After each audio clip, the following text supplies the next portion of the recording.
hello, 13th Jurors. It is so good to see y'all on this beautiful Taco Tuesday. It is, it's a day already. Today has not gone the way that I have planned, because if it did, then it wouldn't be one of my days. So, everything has changed today. But what has not changed is that we are so lucky we get to have the one and only legend on with us today, Joseph Scott Morgan. And I saw he's in chat. I know he's got a few other things he's doing this morning, and then he's going to join us in, I think, about an hour. So I can't wait. And because he is going to be joining us in about an hour, I wanted to start a little bit early, because there's something we've talked about this on stream before, but we haven't really gone in details over it. And I want to, because he knows all about it. And we had mentioned this, a few times, the Pike County Massacre or Piketon Massacres.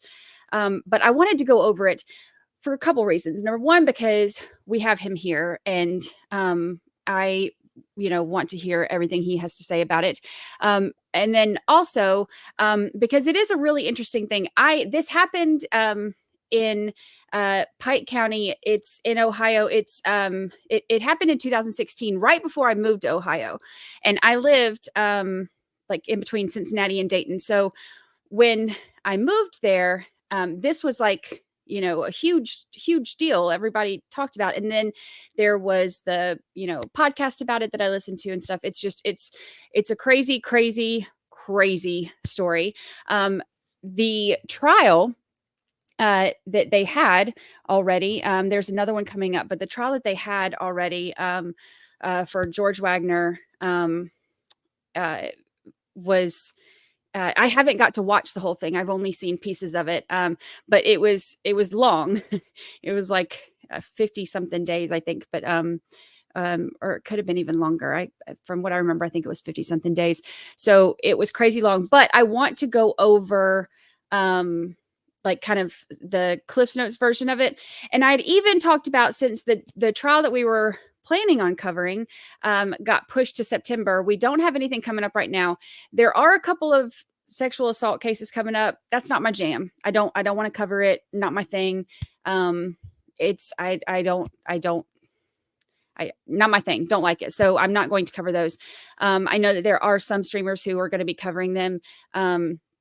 If that's your speed, it's not something I want to do.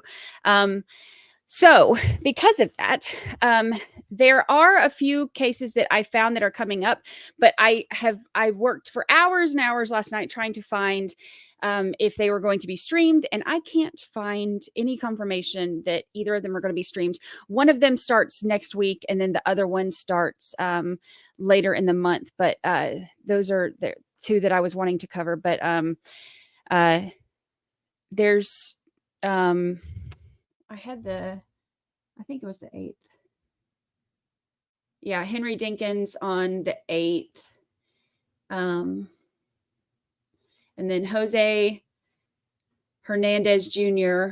in San Antonio on the 25th, and Sasha Scare on the 24th. Those are the three that I had listed for this month that I kind of wanted to take a look at, but I have not been able to find any confirmation that any of them are going to be streamed. So, and then of course, AJ Armstrong was this week, and that one, there's no cameras, no Twitter, no nothing allowed in there. So, so everything is just going against us when it comes to coverage.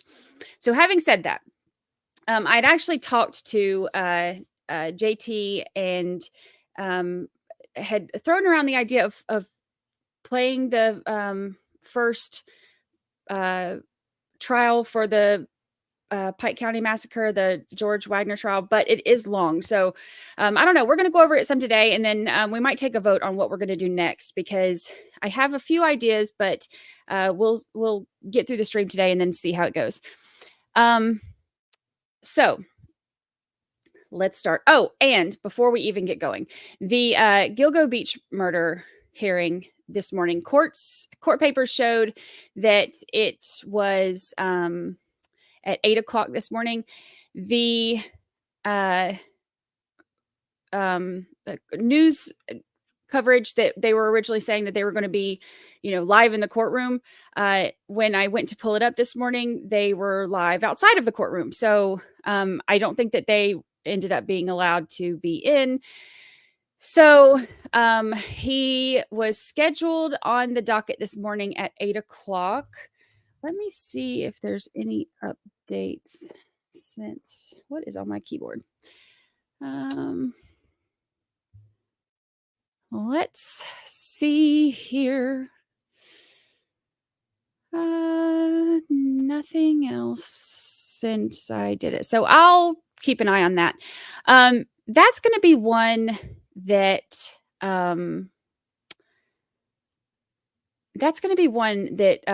people have been asking me to do something on because everybody is asking for my charts. So I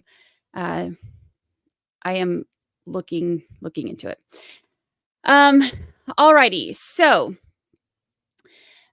we will get more into that later, and I will look at some charts, and I'll pull court papers and find out everything about the hearing today, and we can watch out for that. But first, because we have about an hour until we get the Joseph Scott Morgan on with us, I want to. Oh, by the way, I didn't do the video, and I'm sorry, but I was working on other things, and I apologize. I did not do the video. But we have the first three in the tailgate were Emin twin mom. Woohoo! Hold on. Wait, I'm sure I can find a sound effect for that. Let's see. That one doesn't really work, does it? That's the one that for me not making the video, but congratulations. Candace and Sydney Hoff making it a family affair, coming in for the tailgate, and Portland Trailblazers TV showing up early, getting stuff done, getting the party going. I appreciate y'all. Michelle, thank you for, oh wait, hold on. Thank you for the super chat. I thought that AJ Armstrong was going to be covered by court TV. I wish. The judge said that with this being the third trial, that he did not want to do anything to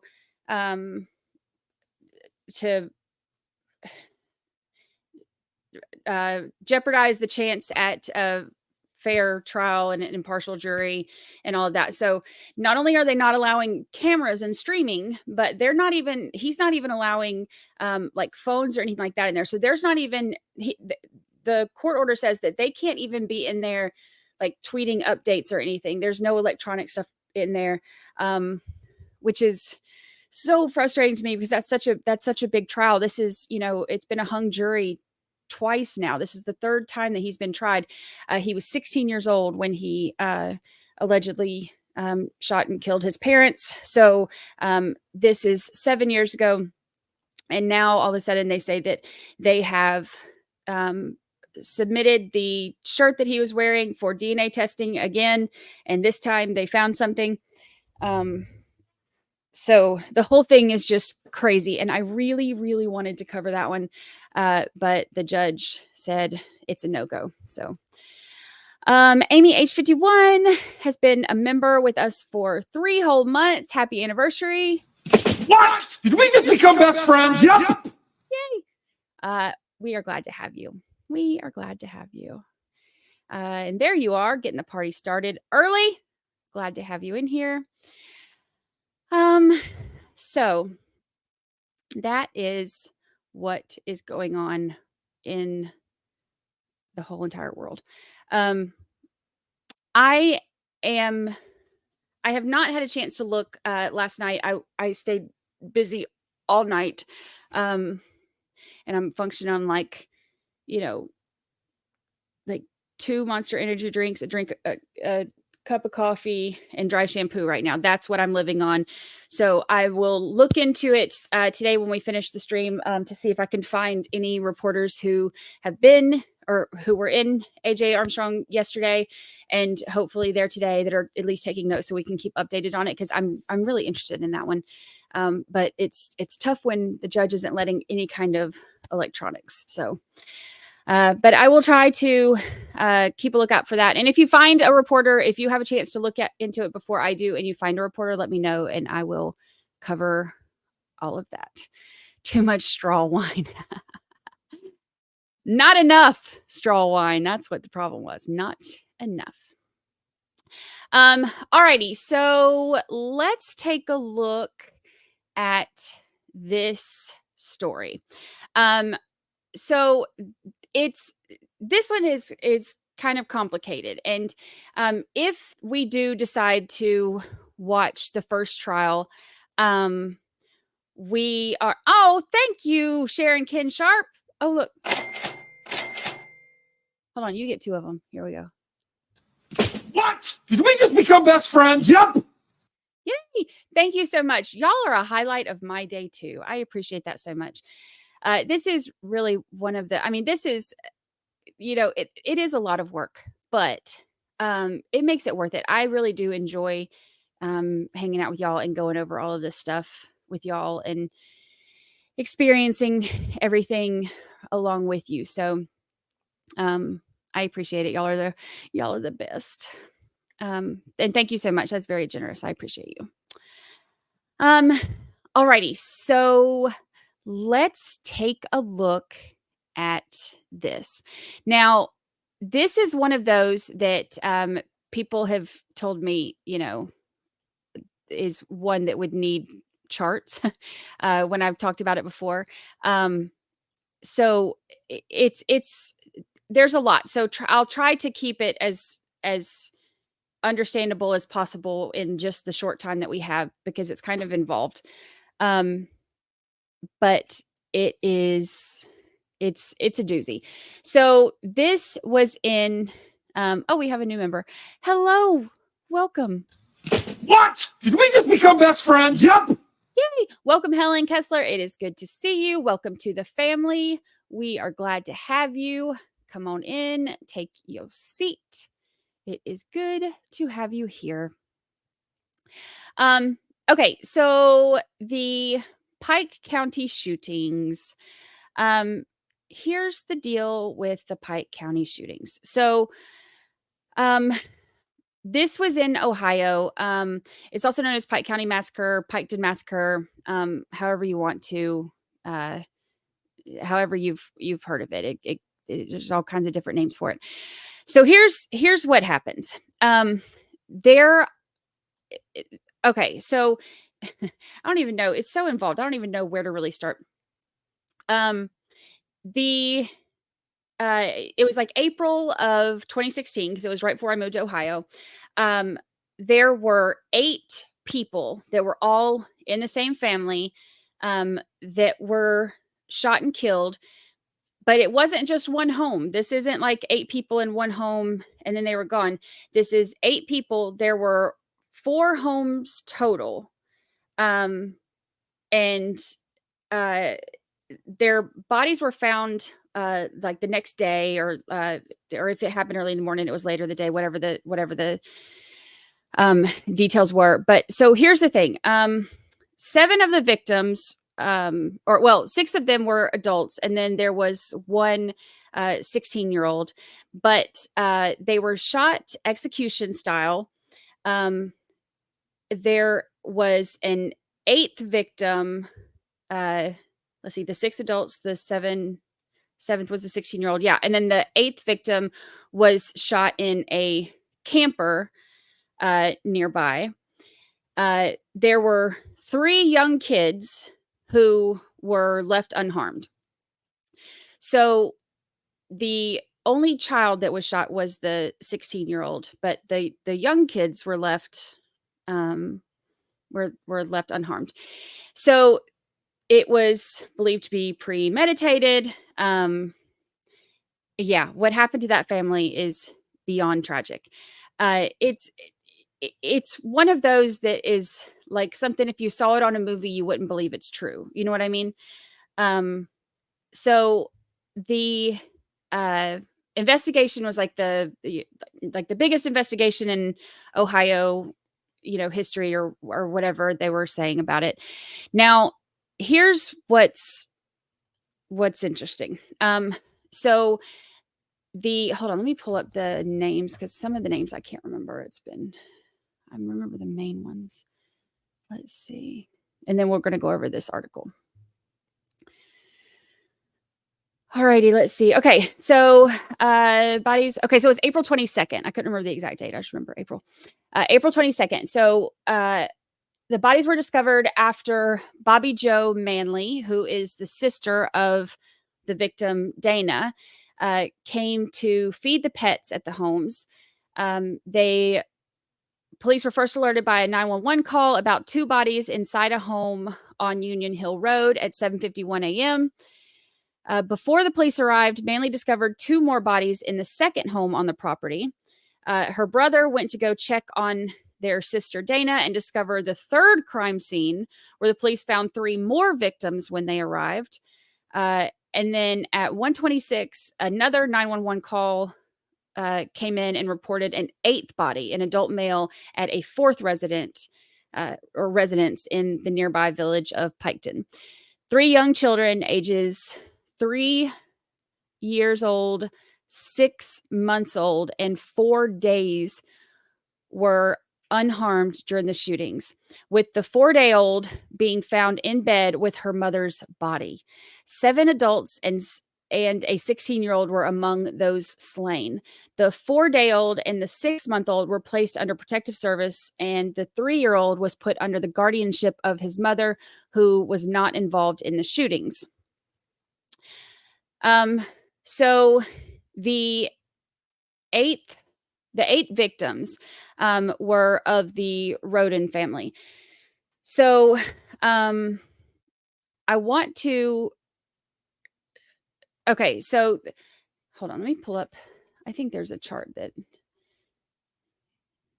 I can find to help show. Well, this is kind of one. It's on Wikipedia, which isn't normally my favorite thing to go by, but whatever, it'll get the job done for this part anyway. Okay, so Christopher Roden was the 16-year-old. So his relationship is, he's the youngest son, and I'll do my own charts on this because Lord knows,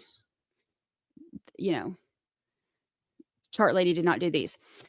So Christopher Roden Jr. was the 16-year-old. He's the youngest son of Dana and Christopher Roden Sr. Christopher Roden Sr. is, of course, Junior's dad, and he is the ex-husband of Dana Roden. Clarence Frankie Roden is the oldest son of Dana and Christopher Roden Sr. And so this one's Lucy's snoring, y'all. Just a little fatty. Eldest son of Dana and Christopher Roden Sr. And so brother of this one. And then the father of the surviving 6-month-old and 3-year-old. Dana is the ex-wife. So these 4 are like immediate family. Gary Roden is the cousin of Christopher Sr. and Kenneth Roden. Hannah Mae Roden is the daughter of Dana and Christopher Sr. and the mother of the surviving 4-day-old. Her 2-year-old child was not present, but was with the father, Jake Wagner. Hannah Hazel Gilly is the fiance of Clarence Roden and the mother of their surviving 6-month-old child. And then Kenneth Roden was the brother of Christopher Roden Sr. So it's like it came in and wiped out the whole Roden family. Now,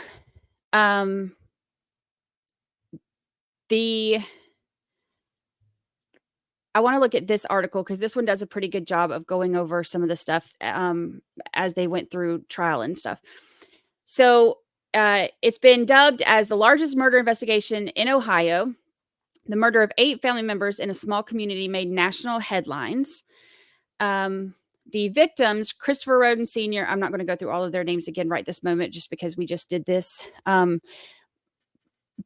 were all, and I'm going to do my own chart so that it makes it easier too. Because we have the final trial is coming up at either the end of this year or early next year, which I'm going to cover. 4 members of an associated family, George Billy Wagner, his wife Angela, and their sons, George and Edward Jake Wagner, have been charged with the murders. So this is like, I've heard people calling it like the, who's the Family Feud? Hatfields and the McCoys. So it's like one family, is charged with the murders of this whole other family. Okay, so all 4 Wagners face a slew of charges, including 8 counts each of aggravated murder, as well as charges of conspiracy, tampering with evidence, and aggravated burglary. Other family members have also been charged with acts to cover up the crimes. Let's see. They talk about the 911 call. After finding the bodies, Manley and a friend checked a nearby trailer and found Clarence, also known as Frankie, and his fiancée dead, both of their bodies riddled with bullets. The children, Frankie's 3-year-old son and Frankie and Hannah Gillies' baby, who was likely nursing at the time, survived, though first responders said the baby was covered in blood. Oh, God, could you imagine? Bobby's older brother, James, then found the bodies of their sister and Chris's ex-wife, Dana, and her children, Chris Jr. and Hannah Roden. Later that same day, another cousin, Donald Stone, found the brother of Chris Sr., Kenneth Roden, dead inside his trailer about 15 minutes away. Hannah Roden's 2-year-old daughter with Jake Wagner's... I can't speak. Hannah Roden's 2-year-old daughter with Jake Wagner was staying at a different location. She was also found unharmed. As family and community members tried to grapple with the tragedy, investigators started pulling together resources. Everybody's just, is it going to be solved? It's been a long time and there's been a lot of doubts, et cetera, et cetera. So that was statements after the funeral. Okay, so the murder investigation. Okay, so years went by with no formal arrests or major leads in the case. They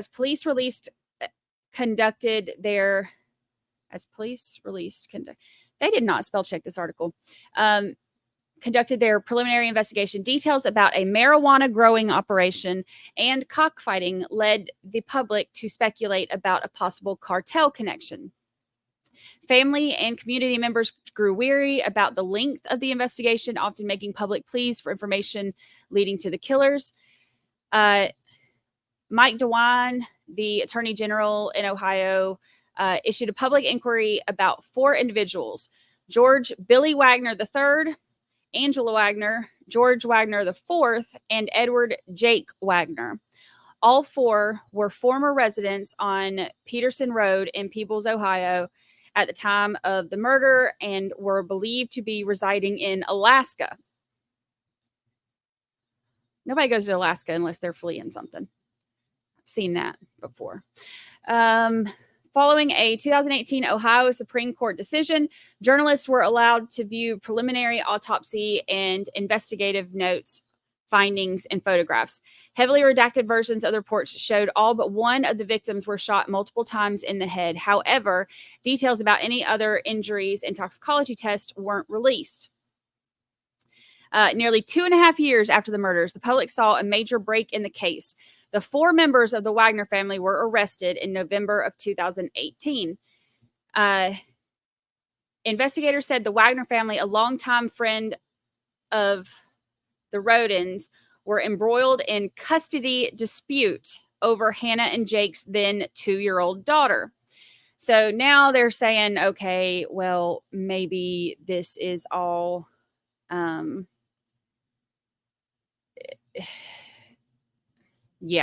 I've heard this too. I haven't watched the case, but Jenny O'Brien says, this case is insane. I watched George's trial.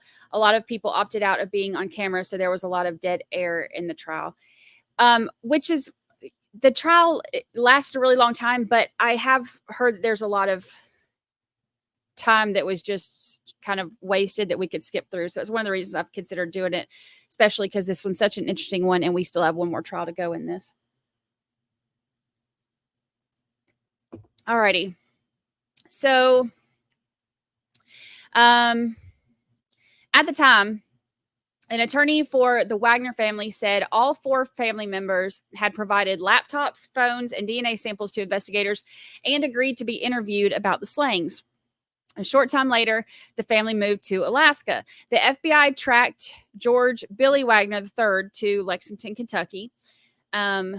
Local police said Wagner was driving a horse trailer that was pulled over off Georgetown Road when he was arrested. Police also arrested 2 additional family members.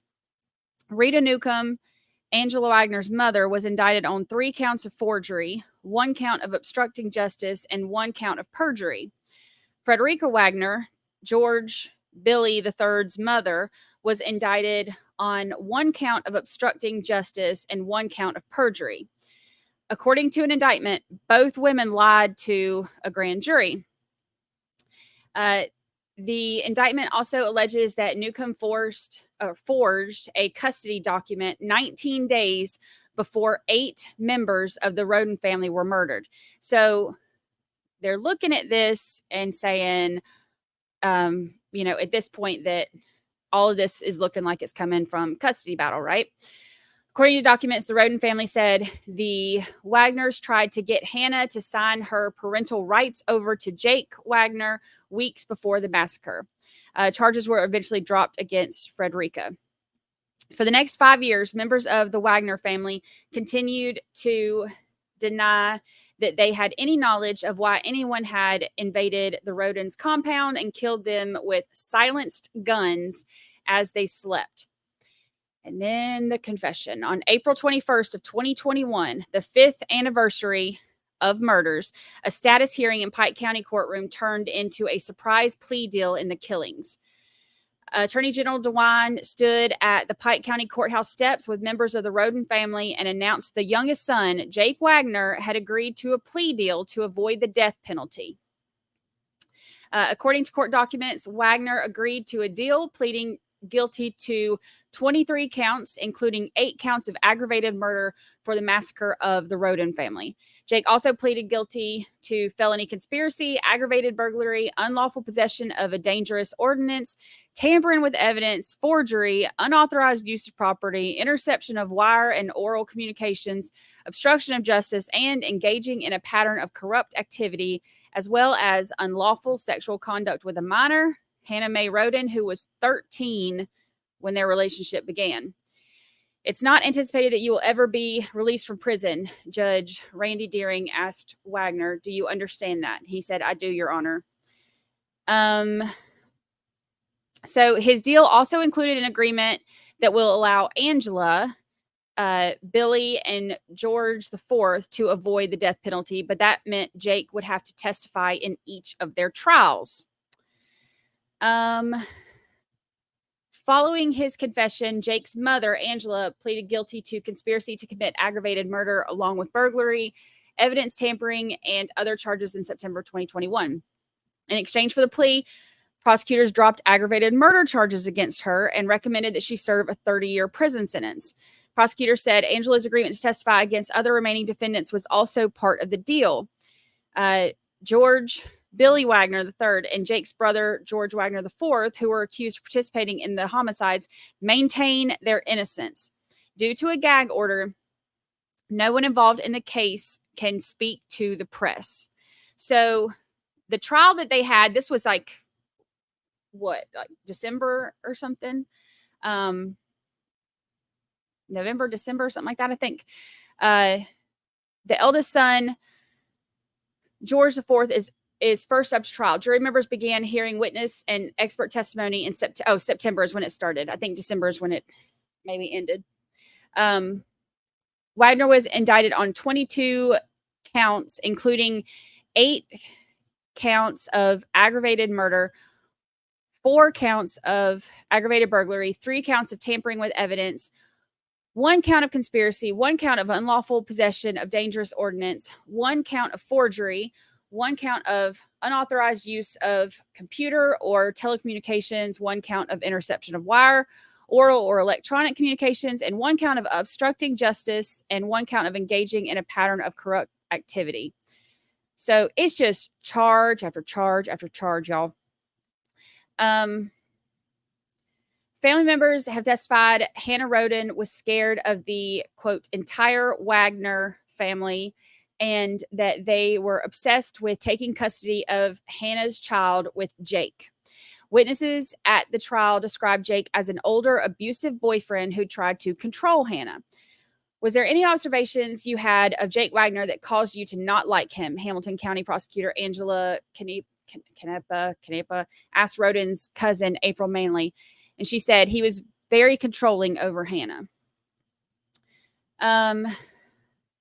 Let's see. Another cousin, Kendra, the daughter of victim Kenneth Roden, said that Hannah had confided in her about the abuse.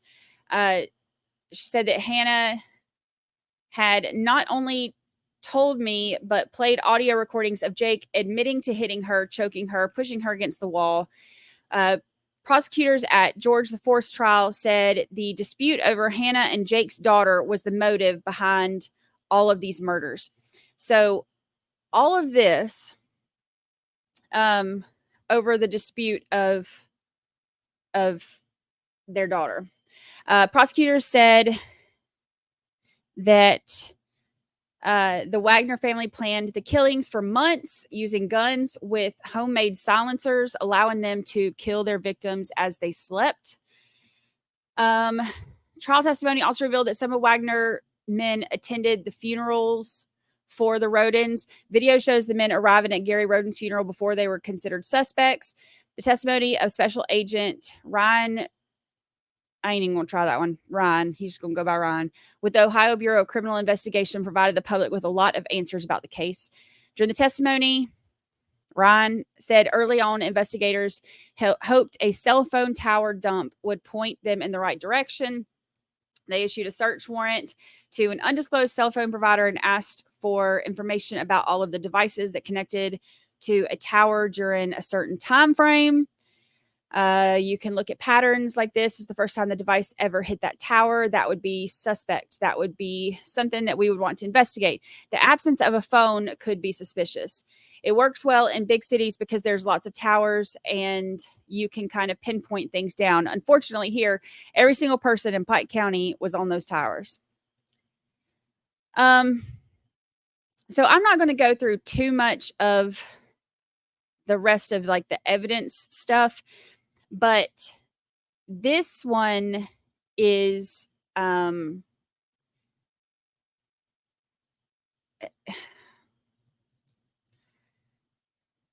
it's one of those that, like I said, you would not believe that it's a real case if you didn't know that it's a real case. Now they do have, let me see. The trial is,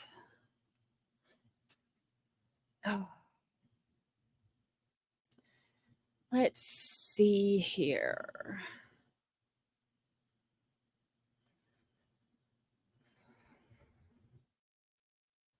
Concerning other testimony until called. The court does have some preliminary instructions, ladies and gentlemen. I mean, the video quality for it and everything is good. It does sound like a movie, Ken and Ann. It does sound like a movie. Performing your duties as jurors in this case. So it has pretty good video and stuff. It is a long trial. But it has, you know, it's one of those that we wouldn't be straining to hear and stuff like that. So it's an idea. There are like I said, there's, a couple trials coming up that have stuff in them that I just don't want to cover. The final trial for this family is going to be, I don't know if they've set the date yet, but I think it is supposed to be either later this year or early next year was the last I heard. So it's an idea of something that we could watch if y'all wanted to. It does sound like a mini series. It sounds like it's totally, I mean, I don't even, it's like a modern day version of Hatfields and McCoys, except for instead of hating each other for years, they all just, it all just happened.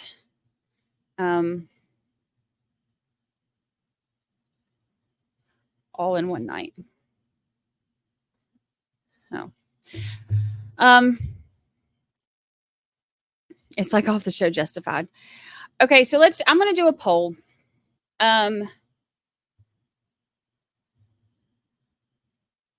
Would you want to watch the George Wagner the 4th trial while we don't have a current one right now?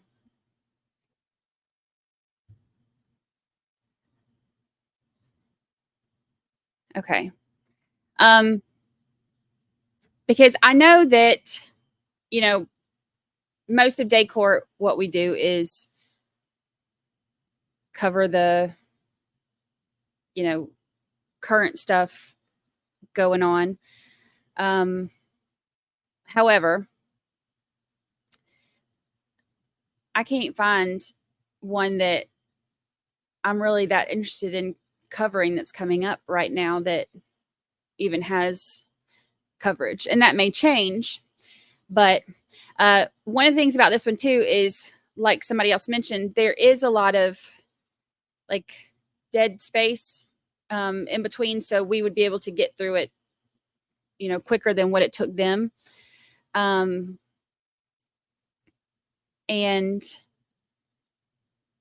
I could get a second chance to remember their names. Now, if we do this one, we're going to do it total Brandi style. I'm going to make a chart. There's too many people to not have a chart, to like a family tree to show who's who and all that stuff. So we can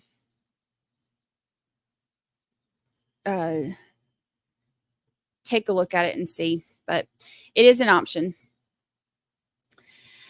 ML says, are there no current trials to watch live? The only ones that they have right now that are available, that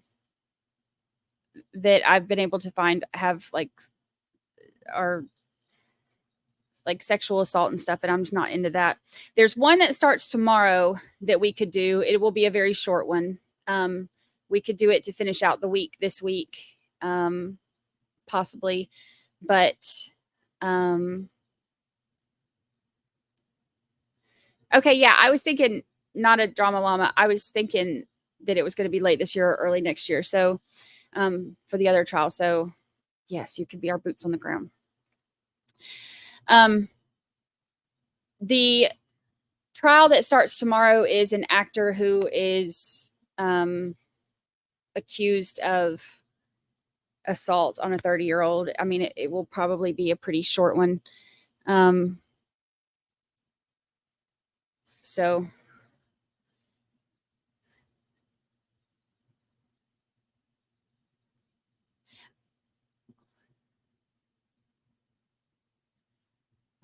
let's see. Denise Dent says, does everyone know that they want to trail Bortland? Oh, to try Bortland and Melly together. Yes, they filed. Well, they did not file it. They talked to the judge in court about trying them together. The defense does not want that to happen, but the court documents and everything, I mean, everything shows right now that they have jury selection. It says jury trial starts on the 2nd. So obviously jury trial starts with jury selection.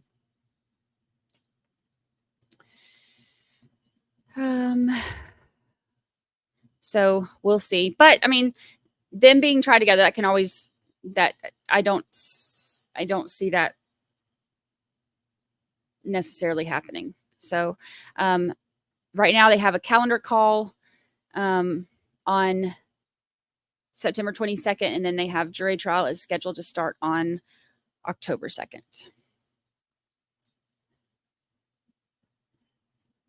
Yeah, I can pull up the one for tomorrow. And we can look at details of it. There's not a whole lot.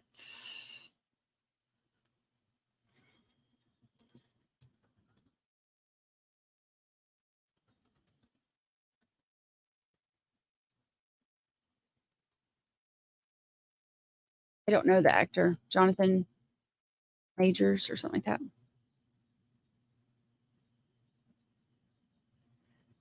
Domestic violence. All right, this is it. Jonathan Majors appears in court for the first time in assault case, trial to begin in August. So this is the one that's starting tomorrow.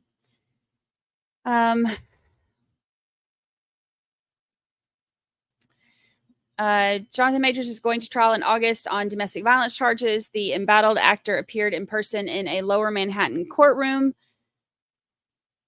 on Tuesday morning for the first time in the ongoing assault case. In the brief proceedings, the judge set his trial date to begin on August 3rd.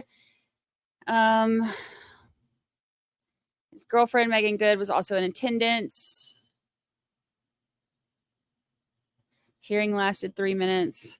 He was arrested on March 25th in Manhattan on domestic violence allegations and was later charged with several accounts of assault and aggravated harassment. At the center of the charges is a dispute with a 30-year-old woman who told officers that she was assaulted and was taken to the hospital with, quote, minor injuries to the head and neck.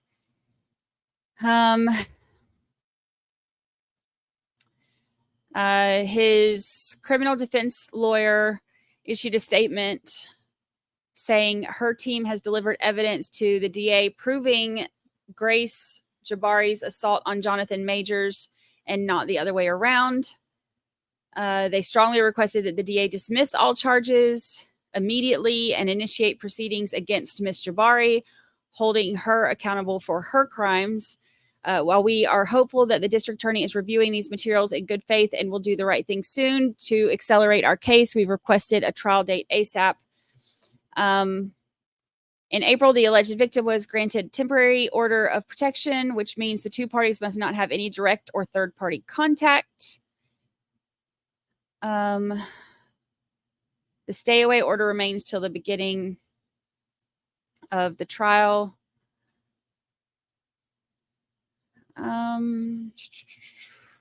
So that's starting tomorrow.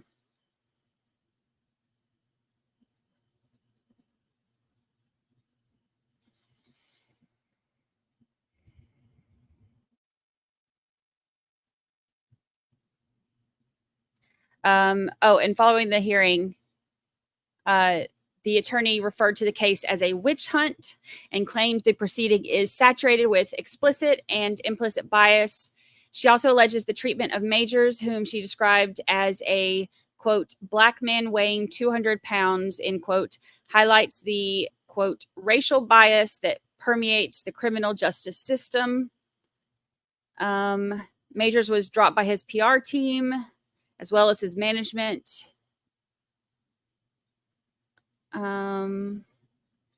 He has an Emmy nominee for HBO's Lovecraft Country.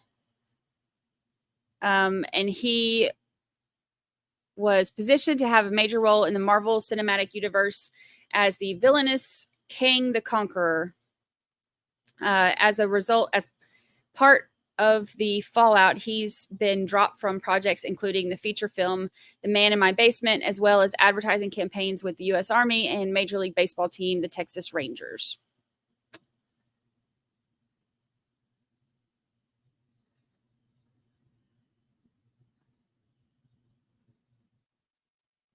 So that one is, from what I understand, is supposed to be streamed. Law and Crime had said something about it, but who knows? The way that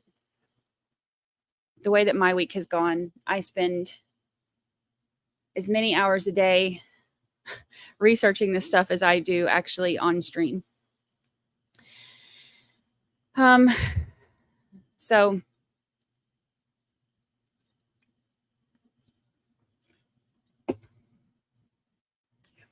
all right, so 76% said that they would possibly want to watch the Wagner one.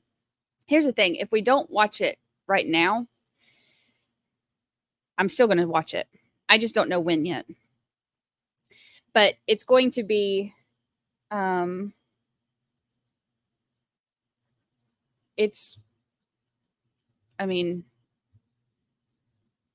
if y'all have stuff you find that's going to be streaming, you can feel free to send it to me. But I spent 7 hours the last day and a half trying to research stuff to find, and it's not as easy as you think.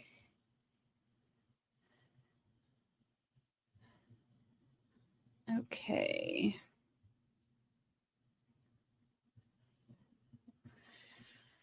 Alrighty.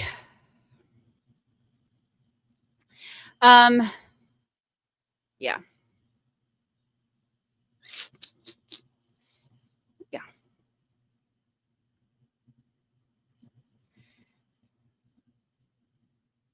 But also, you know,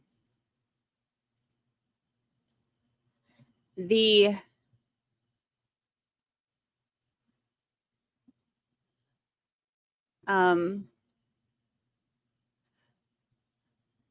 ones that they put out that were going to be streamed have not. I mean, one of them is, but it's not one that I'm willing to cover.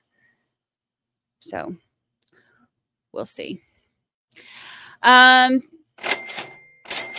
Thank you for the super chat. Yes, it came out yesterday that the true verdict was 11-1 guilty for Melly. So for those of you who didn't see the article, one of the Melly jurors has spoken out.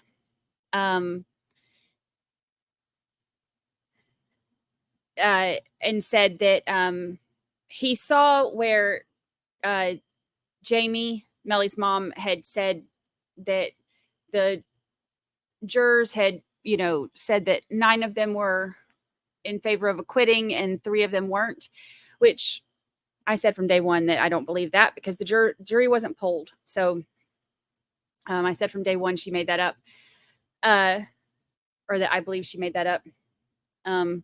Because if the judge doesn't poll the jury, then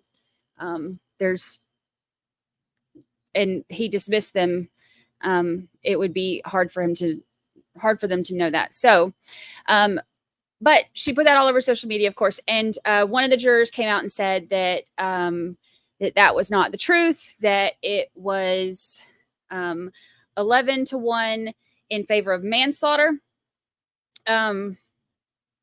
And that, which is interesting to me. And here's why.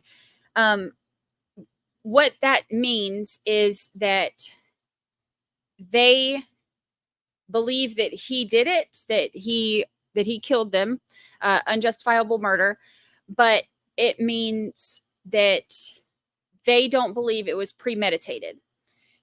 So I find that really interesting because I think I think if death penalty wasn't on the table, that they could have possibly seen it otherwise. Because my thing is how is it not premeditated if it's not like they were in a fight or anything, like based on the trajectory stuff and the, it looked like one of them was asleep and, so that part to me doesn't make sense. I am curious that if they took death penalty off the table, which I've said from day one, I don't think that this should be a death penalty case. If they took death penalty off the table, if they would have voted different. I don't see how it could not have been premeditated because they drove out to the side of the road. And premeditated doesn't have to mean like he's been planning this for a long time. All it means is that there was a decision made and then he carried it out. So manslaughter could be more like they were in the moment and he, did it. So my personal opinion, which what do I know? My personal opinion is if it had not been a death penalty case, they would have been more likely to have voted guilty for murder as opposed to manslaughter. He said that the juror who spoke out said that there was one woman who, remember how we heard that like there was all this tension between the jurors and like that like they were all mad and like had put chairs in between some of them and stuff. Well, apparently, here, let me pull it up. He says that it was this one woman who was extremely angry.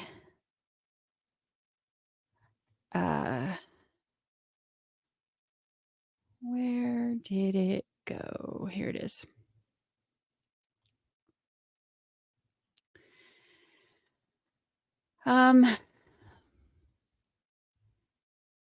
So it says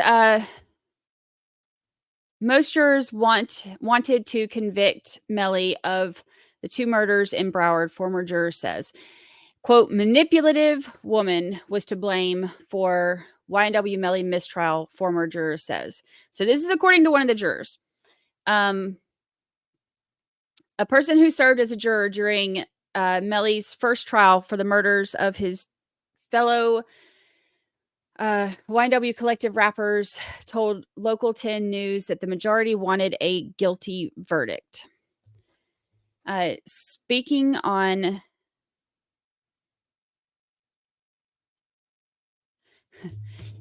condition of anonymity, the juror blamed the mistrial on one woman who served on the jury and who appeared to be determined to acquit Melly for the 2018 murders of Juvie and Sack. From day one, this is his quote, from day one, she had issues with the 4 persons selected, at one point crossing her arms and saying she was done. When another juror asked to not shut down and set her feelings aside, she exploded. She was explosive, manipulative. She was rude. She yelled insults at anyone who had a different opinion. Doesn't this sound like some of the people that came into chat just to yell at us, like over whatever their opinion was? She was there to cause chaos, the former juror said. During voir dire, when prospective jurors are questioned to decide whether they can be fair and impartial, the woman said she had previous experience with the legal system because of past family issues. She insisted this would not affect her ability to serve as a juror. On the last day of deliberation, the former juror said that while it appeared that they were 11-1 to convict Demons of manslaughter with a deadly weapon, the woman pulled 2 other jurors aside and spoke to them for a few minutes, convincing them to come to her side. Then she came over and announced to the group that they had changed their minds, but when another juror asked why she was speaking for them, she exploded. The former juror said, adding that the woman then hurled insults, including gay slurs, at the man who questioned her. She sounds like a peach. Without an agreement, Broward County Circuit Judge John J. Murphy declared a mistrial. It's something we're never going to forget, the former juror said. We were shaking at the end. The former juror said the decision to speak up about what happened behind the scenes resulted from reports that Demons, I almost said it, Demons' mother, Jamie Demons King, was saying that the jury was deadlocked at 9-3 in favor of acquittal. The former juror said it was actually the opposite. 9 of the jurors believed Demons was guilty. That's just not true. I don't want someone out there changing my vote, the former juror said. You tell a lie enough and it becomes the truth. The next hearing in the case is August 4th. Demons' defense team and prosecutors agreed to start jury selection for the second trial on October 2nd. So that is the juror speaking out. Alyssa K, yes, 100% think that death penalty being an option had to do with the manslaughter compromise. 100%. I think death penalty should be taken off.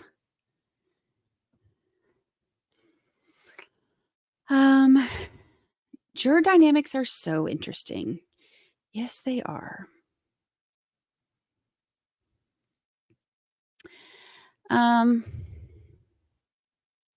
They didn't have to vote for death penalty, but if they vote him guilty, then there is the chance of him, because you can say, okay, he's guilty. Like, put yourself in the juror's position. You can be like, okay, he's guilty, but I don't think that this deserves death penalty. But if you vote guilty, then death penalty is no longer in your control, because you don't have to be unanimous for death penalty. You only have to have 8. So you can say, I think he's 100% guilty, but I don't think it deserves death penalty. But if you know that your vote could possibly get him death penalty because it puts him at guilty and, then the option is no longer yours, I can 100% see them not wanting to vote what they really think because of that.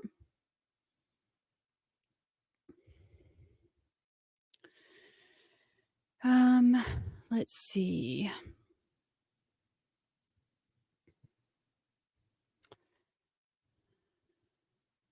Sounds like that woman should have been eliminated in jury selection. Agreed. If you have, issues with, previous law enforcement, and it makes me wonder, was it the mask lady? Because, I thought it was interesting that she told, well, okay, first of all, she has previous experience with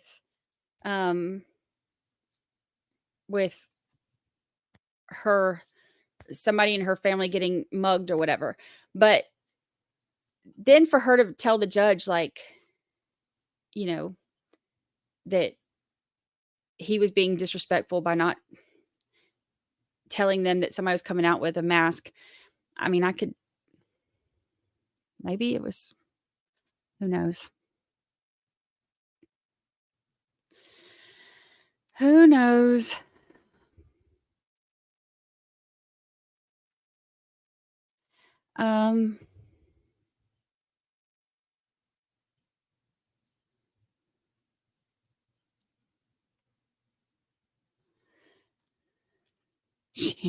She now has a record deal.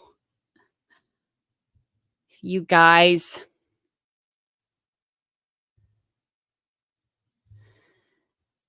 Let's see. Oh, also we got about 10-15 minutes before. Everybody keeps telling me this to send my charts in. Maybe I will. Nothing can convince people like visuals. You can listen to all you want to, but until you see visuals, and you can't see how things are or are not possible until you see it all together, I think. So we got about 10, 15 more minutes until the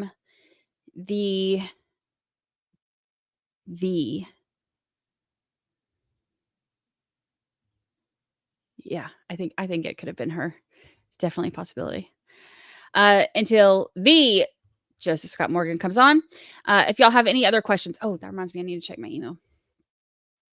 If you have any other questions, you can send them to me. You know what I'm excited to ask him about?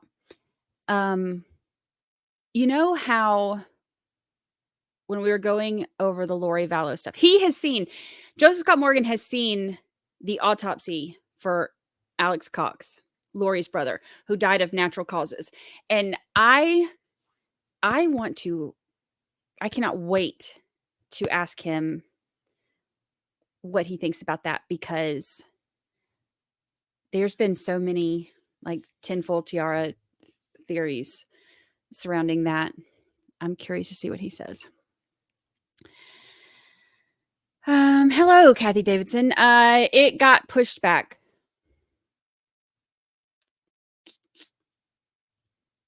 So it's not going to be till September.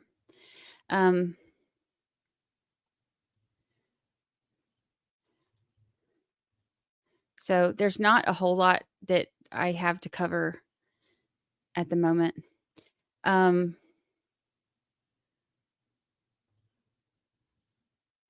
Which is part of the reason we were looking at doing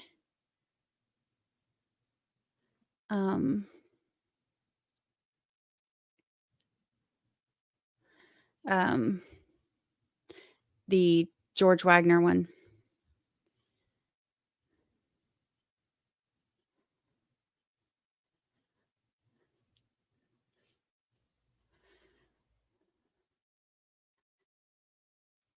Yes, Joseph Scott Morgan interview in 10 minutes. Yeah, Stephanie Willis. See, I have so many questions about Alex. Now he has covered, Gannon. Oh, sweet Gannon. He's done that. He's done Lori. Schabusiness. I have questions about Schabusiness too.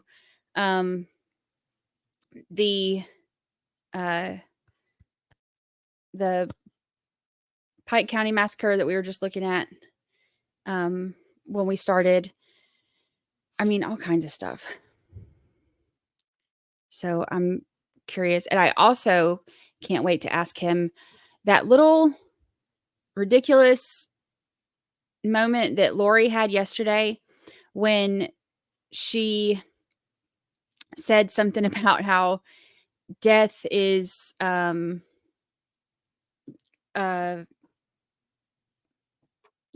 always murders. It could be something about taking wrong medication, or it could be accidental or whatever. Like, are you kidding me? I want to ask him about that too.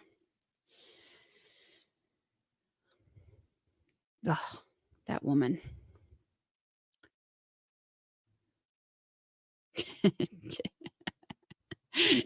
Tinfoil.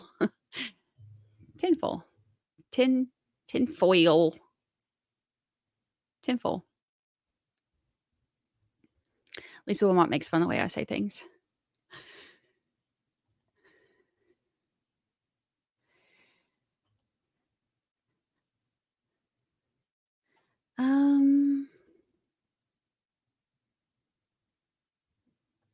I hope to never hear her voice again. Oh, yes. Actually, Mark tweeted about this. So they offered him, let me pull up exactly what Mark said.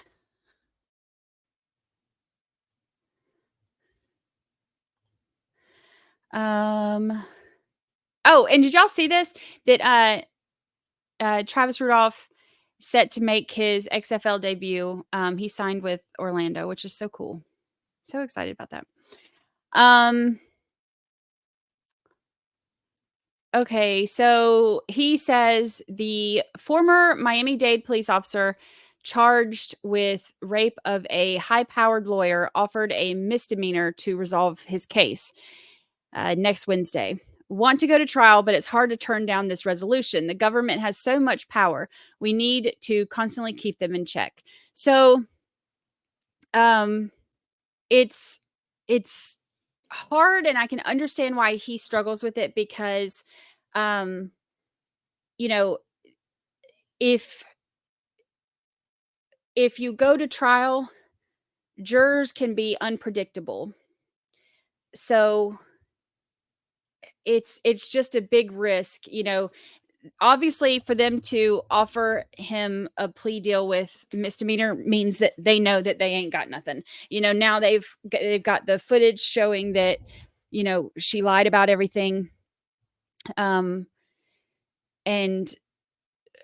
so, they're offering the plea deal for that. But at the same time, it's frustrating because you can know that all you want, but you can't predict what a jury is going to do. So that's a hard position to be in. I feel for that guy.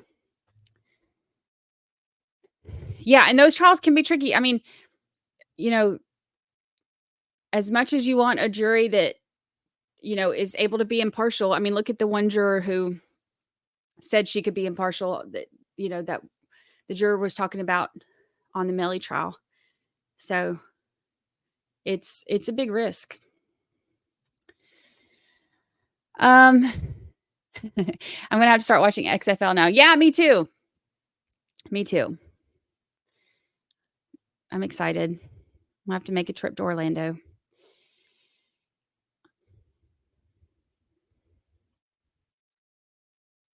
Please tell Joe Scott Morgan I loved his Debbie suicide coverage. Can you ask him if the findings were a surprise to him? What would he say to those who still insist there was foul play? Yes, we can ask him that. Well, you'll be in here. You can pop that back up, hopefully.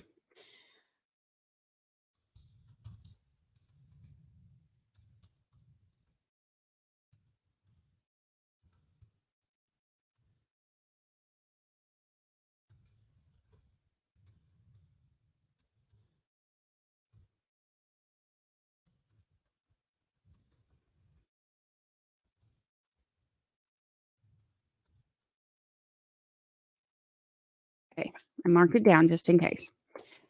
Good morning, Julie Martin. Good to see you. Yeah, we need to get Travis on the show. I know. I talked to his family. I'll tell her. Tell him to get on here for a little bit.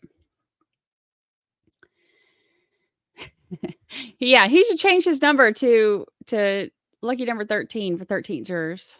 I agree.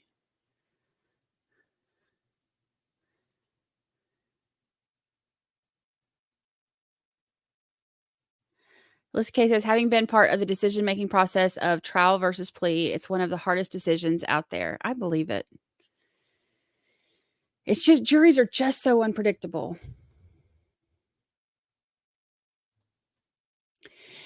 Thank you. Thank you.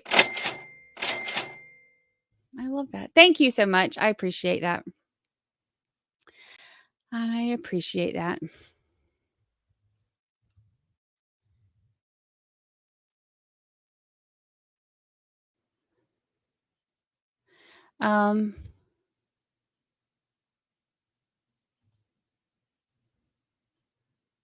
What is that?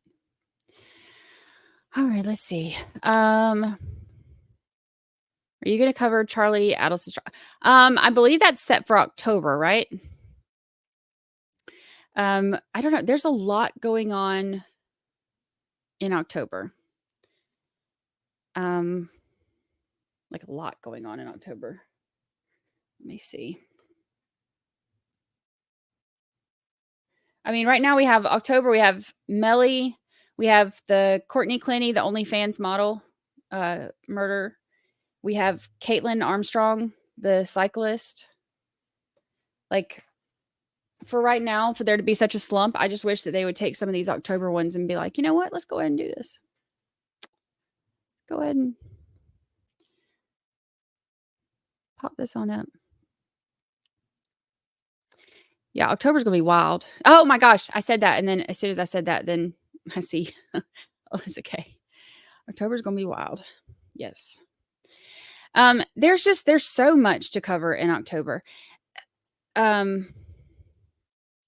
Yeah, I feel like there's always loads at the same time or none at all. So it's a lot. The one that starts next week. Let's see if if I couldn't find if they. The only issue I have with covering the one that starts next week. Well, I don't know if they're going to stream it, but also it involves the death of a child, and y'all know how that gets to me. It's in Iowa, but it's expected to take 5 weeks.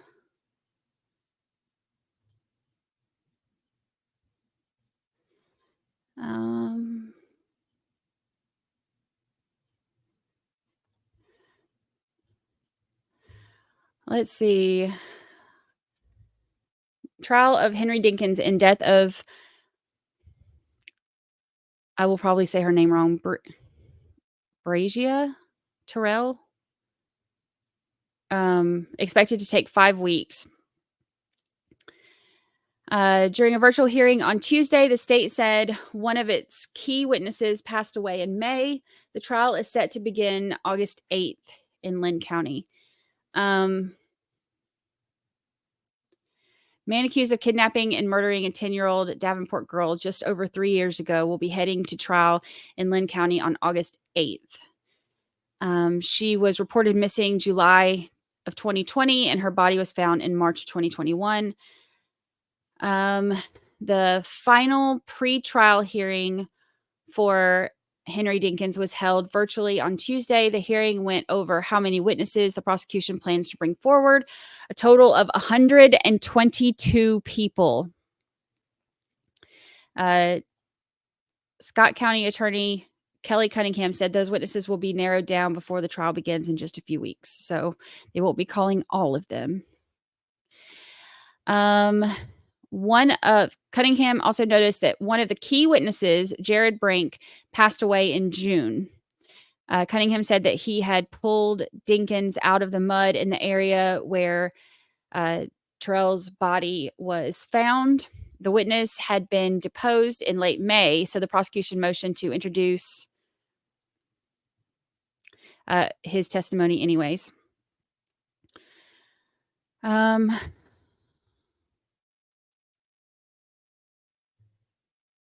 So jury selection is set to begin tomorrow. And it's estimated to take 5 weeks. So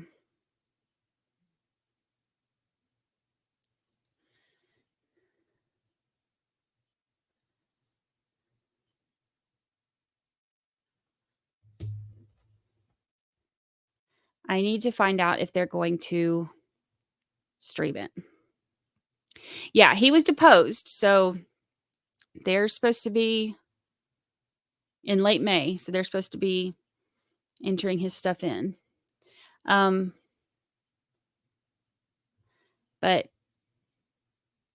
I was planning on doing that one if I can find out if it's being streamed. So if any of y'all want to look.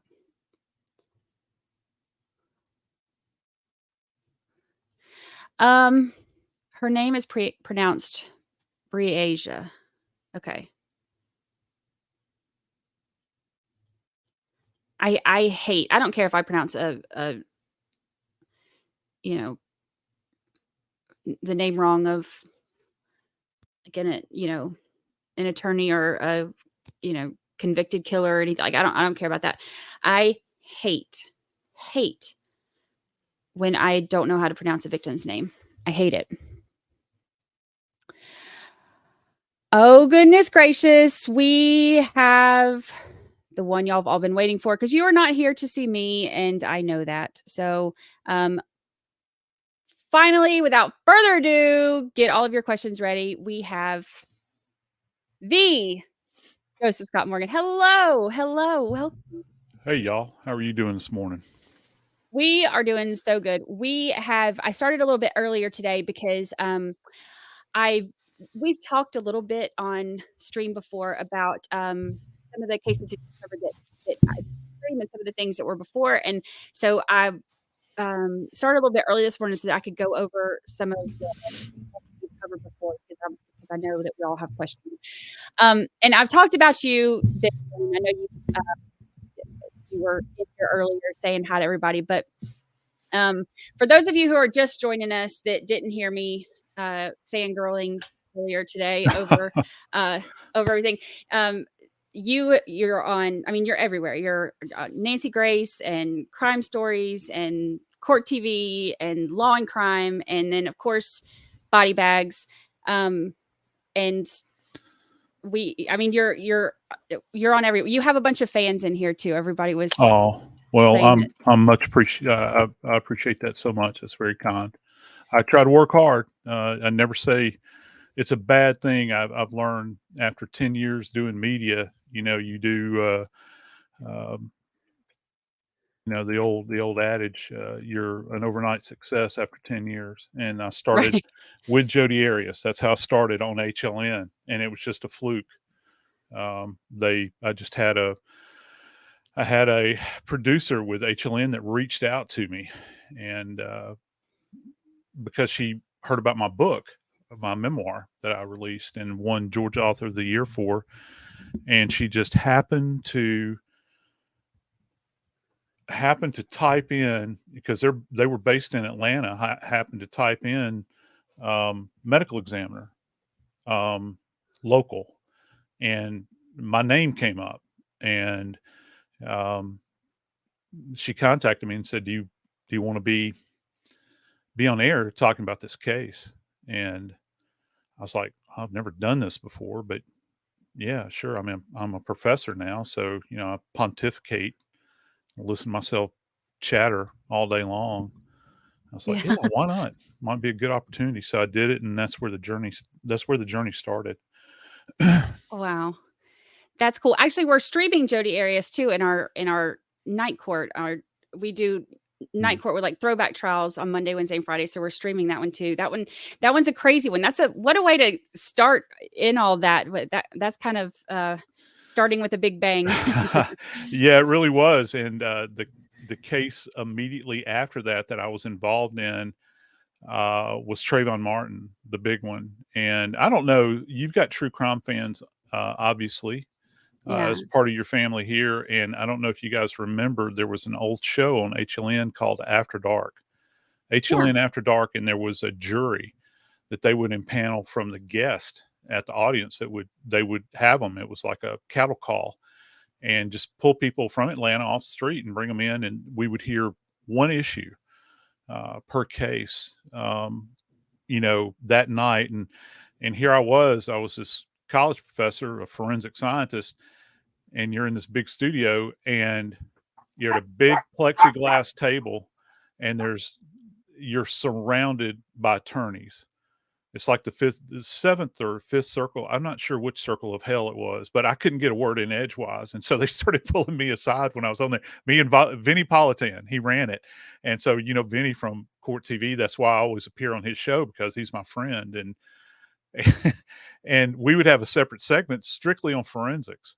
And there were a lot of forensics in both of those cases. Jodi Arias in particular, I arrived at some of my own conclusions. We reconstructed the crime scene at CNN headquarters there, where HLN was headquartered, and had the whole apartment laid out with blood, and the bloody sink and the aspirate blood projection on the sink and the mirror. I talked about that, and of course, what doesn't get a lot of traction is the postmortem gunshot wound that Travis sustained to his head, because that was an afterthought on her part. There was no hemorrhage in that track. So, Right. there was a lot to be discussed, and I felt like hopefully in some little way I was able to educate people that were watching. Oh yeah. Oh wow. Um, I wonder if those, because that's actually a really cool idea to do what you call it, like a cattle call of the um coming in and doing the juror stuff too. We were just talking about how jurors are so unpredictable too. So it They always are. interests me of hearing what's the way that we interpret things and then hearing what goes through jurors' minds too. So Yeah, it is. And one of my great disappointments in my life is um, uh, there was I always wanted to serve on a jury, and so oh yeah. anytime I've been up for selection, they ask me, what'd you do previously for work, and what do you currently do, and all that sort of thing. And of course, I'm immediately excluded from any kind of criminal trial. And it's like, at this point, I'll take a Right. divorce. I'll do anything. I just want to say I served on a jury just to try to understand that dynamic. Yeah. Oh, that's so funny. Yeah, it's funny because, our channel here is 13th Juror. And so we have people that when they get their jury summons, like they'll come in, they're so excited. And then you have some people that, you talk to in real life, they're like, oh my gosh, I got, I have to be on a jury. And then you have like people like us who are like, oh, I just want to do it so bad. I've never been on a jury before. I've never been selected for a jury. So Well, I've always wanted to be. yeah, life goals. Yeah. Now you okay, tell us about, because we know a little bit, some of us that have listened to your stuff and true crime fans and stuff like that know a little bit about forensic psychology or forensic science and stuff like that. But tell us kind of like for those who don't understand or those who don't know, tell us like kind of in general terms exactly what it is that you do. Yeah. So the way I like to break it down is, okay, let's just say that everybody in the audience, and I know everybody can share this experience. You've been to the doctor. Okay. So if you've got a specific ailment involving, maybe you've got a bum knee, or maybe you've got hypertension, or you're diabetic, or whatever the case might be, the question you would ask is, okay, I want to go to the doctor, but what type of doctor do I want to go to? So when people say forensic science, they assume that, I think wrongly, that all forensic science is the same practice, and it's not. We're broken down into very specific disciplines, and I would urge anybody that's confused about this to check out this website. It's aafs.org, and that's the American Academy of Forensic Science. And they are the mother church for all things forensics. And so you've got separate divisions under the umbrella of the American Academy. And you guys have heard these terms in passing probably, but when we say they're distinct practices, we truly mean that. That's why some of us kind of cringe, when we see things on television, like these television shows that portray individuals that are experts in multiple disciplines. And it's almost like saying, well, if you're a cardiothoracic surgeon, you're also a really good neurosurgeon. And Right. no two things could be further from the truth. You don't want that in forensics. You want people that are specifically trained in a particular area, whether it's tool mark evidence, specific trace evidence, DNA, serology. In my case, my area of expertise is medical legal death investigation. And so that goes to the practice of death investigation from the perspective of the coroner and the medical examiner. We are, my group, we are the eyes and the ears of the forensic pathologist in the field. And contrary to what you see on television, forensic pathologists do not go into the field. They, on rare occasions, the Schabusiness case is an outlier. That was Right. very good for them that physician, that forensic pathologist, was physically out there, because he took inventory of all of those body parts. And Not that we couldn't do that, but it's really good that you had a trained anatomist out there that was able to do that. And so we're typically the eyes and the ears of the forensic pathologist or coroner, depending upon which system you live under, because there are two different systems in the U.S. That can bring all of that data back to the morgue and say, okay, doc, this is what we saw. And we investigate from a completely different perspective than the police. I don't want to be a police officer. Some of my best friends are police officers. I still teach at the police academy. I've taught since the late 90s. I do it. As a matter of fact, I've got a class coming up next month. I teach 3 times a year, and it's just something I volunteer to do in my area of death investigation and assault crimes. But our world is not dictated by the canon of law like the various types of homicides that there are. We handle all manners of death. So in my world, we handle homicides, accidental deaths. We handle natural deaths, undetermined deaths, and of course, we handle suicides. And most of the time, police don't really have an interest in suicides because there's no one to prosecute. But for us, it doesn't end with that. We continue that on, and they're, in depending upon where you live, suicides outpace homicides almost 2 or 3 to 1. And we don't hear about them unless it's Robin Williams. You just don't hear Right. about it. And then you look in the obituaries and it says this 29-year-old fellow suddenly died.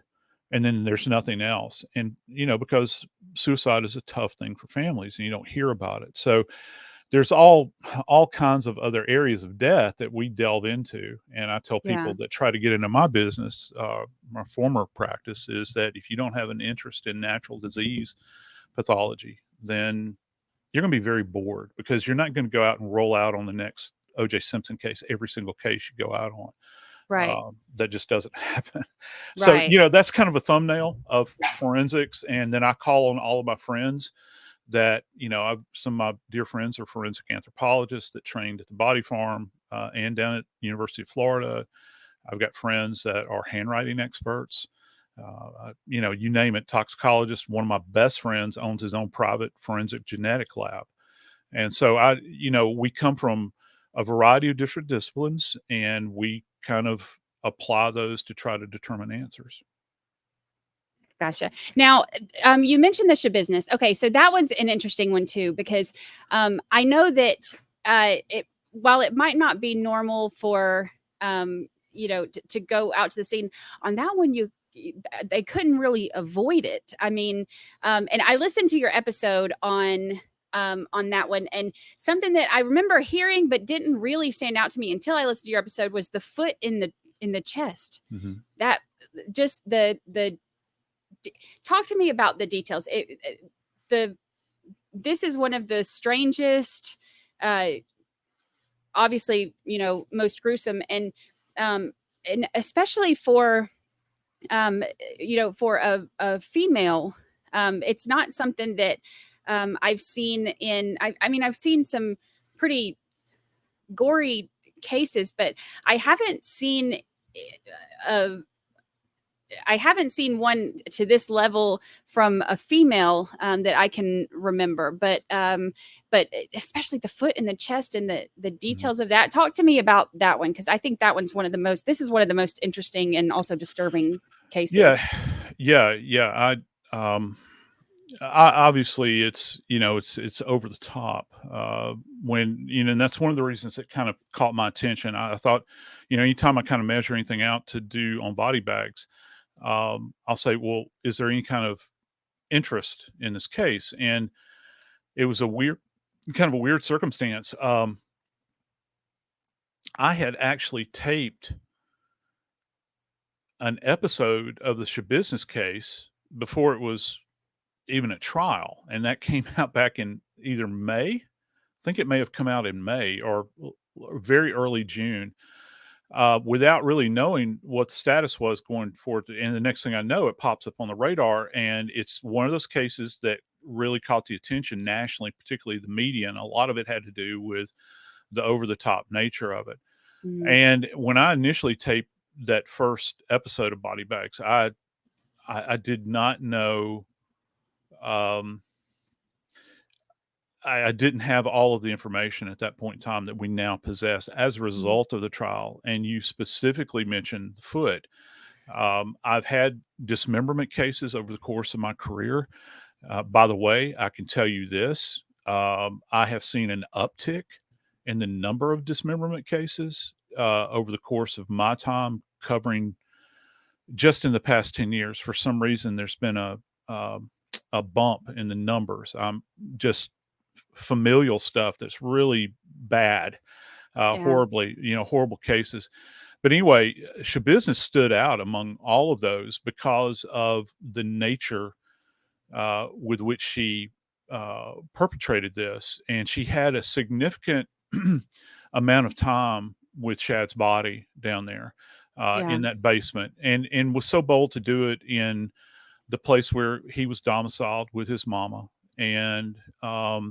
And she used the tools at hand. It's not like many times with dismemberment, you've got a couple of reasons why people dismember. Many times is to parse out evidence and to try to get them, deposited in various areas. I remember I covered the Lind, I think it's Lynn. Forgive me if I'm not saying her name right. Out of Seattle, young single mother, the nurse that went to a ball game with this monster out in Seattle, and he took her home and first date, met her online and took her out and dismembered her in the bathtub, and then deposited her remains in recycle trash cans in different locations. And a lot of times you'll see people do that in order to put distance. Their perception is they're going to put distance between themselves and the evidence. One of the things they don't realize is that for every tool mark that you make on a body, every incision, you're creating more evidence, Right. So anyway, long way around the barn with her, that those famous words that, she stated as she's leaving, good luck with finding everything, Yeah. and the deposition that was there. And I have worked cases, particularly in rape homicides involving females and males, where I've had items placed into various orifices in bodies. But the extent that this went to relative to her actually removing a foot and inserting it into this very primitive incision that she had made in the chest, and she made multiple of these incisions over the anterior aspect of his body. I don't know that it's, and that's something for some, profiler to kind of opine about, perhaps, or maybe a forensic psychiatrist at this point, to try to get some kind of understanding why foot in his chest. And you think about that, and I have no idea, and why that foot. It was a specific foot. She, essentially dissected it off the very distal end, and she's making crosscuts across this bone, and she's going across bone shafts. She's not going into joints, like where you would see a butcher. And that's why it Right. took so much time. I'm sure some of these blades that were used were greatly dull. She used multiple blades, and a blade is certainly not something that you would expect. I'm sorry, my phone went off. I apologize for that. It's rude. No, it's Let me kill the volume here. It's not something that you would necessarily expect the utility of a knife, because I'll put it to you this way. We actually, in the morgue, we dissect, and some people can use the term dismember, and we have to many times. I've literally decapitated bodies before, because we used to take heads on pretty decomposed bodies to, when I worked in New Orleans, we take them to the Faces lab at LSU, and that was the first place in America where they actually digitized a skull to do a facial reconstruction. And I write about that instance. I've written about that before. But we do that, but we have very specific tools that we use. We have scalpels, we have scissors, we have hand saws, we have agitating saws, like striker saws. You hear them portrayed in movies all the time with that real high pitched buzzing sound. And we can right. do this very specifically and not tear up the body. But when you're talking about utilizing a knife, it's something that you have to be very purposed in, very Yeah. willful. And for me, that's what kind of set this case apart from everything else. Yeah. Now because I know she mentioned using a bread knife, and then she mentioned using, and then we saw that there were other knives as well. You can tell by, or can you tell by the damage done what kind of knife she used, if it was, because I know the blades are different on, like a bread knife than it would be from a regular knife. Can you tell that type of thing? Yeah. And it's very specific, and this is where my friends and tool marks come in. And so what we'll do, if we have a dismembered body, we will completely strip down a bone. All the soft tissue is gone. And we render the bone down to the point where it can be fully appreciated. We do a chemical bath and take away soft tissue. Now, I want everybody in the audience to think about this. How many of you guys have ever used a wooden carpenter saw, or even a hacksaw, where there's something around the house, or maybe you're sawing PVC pipe? Okay. Have you ever started sawing, okay, on an item, and then you don't catch the groove? You'll draw it across, and then it'll jump out of the groove that shallow groove. And then you go back and you do it again. Well, many times we will see evidenced on these hard surfaces, like bone, perhaps, what we would refer to as stop starts, where you'll take the blade and start the draw, and as you draw, it hops off. Now, keep in mind, if you are cutting, if you are trying to dissect or dismember a body in these circumstances, you will have a lot of gore. There'll be a lot of soft tissue. You're having to go through fat, and not to mention blood that's pooled there. It's not flowing blood, but blood nonetheless, and it makes these surfaces very slick. So you'll get multiple stop starts in the initial position when this is being perpetrated. So we have the advantage after the fact. We can render down that tissue that has the tool marks on it, and we can have the tool mark examiner physically take the bone. And it's a fascinating thing. Tool marks and firearms are kind of married together in the forensic lab. And so when you go, they'll have multiple tools that they've captured from, all over the world. They'll go out and buy them, and they'll have different blades perhaps that they'll compare these marks to, and they'll look at them microscopically, and they can come out and they can say, well, this is, one of those kind of weird serrated bread knives, like you mentioned. Yeah. It's got these undulations in it that's very particular to that brand. And it's not just the fact that it is a bread knife. It is a bread knife that can go back to a specific manufacturer, because that pattern is trademarked to that company. And a lot of this, comes with that understanding. In the same way with bullets as well. You look for certain characteristics that you might find in a specific company, that manufactures a type of ammunition or that type of weapon that produced that fired projectile. Yeah. Wow. Okay, I've been kind of excited to ask you all my questions, so I've been ignoring some of the stuff from our people. Okay. So I'm going to try to ask some of theirs too. So Danielle says, can you ask if his memoir Blood Beneath My Feet is still in print? I see the Kindle version, which is fine, but I'd like his book on my shelf.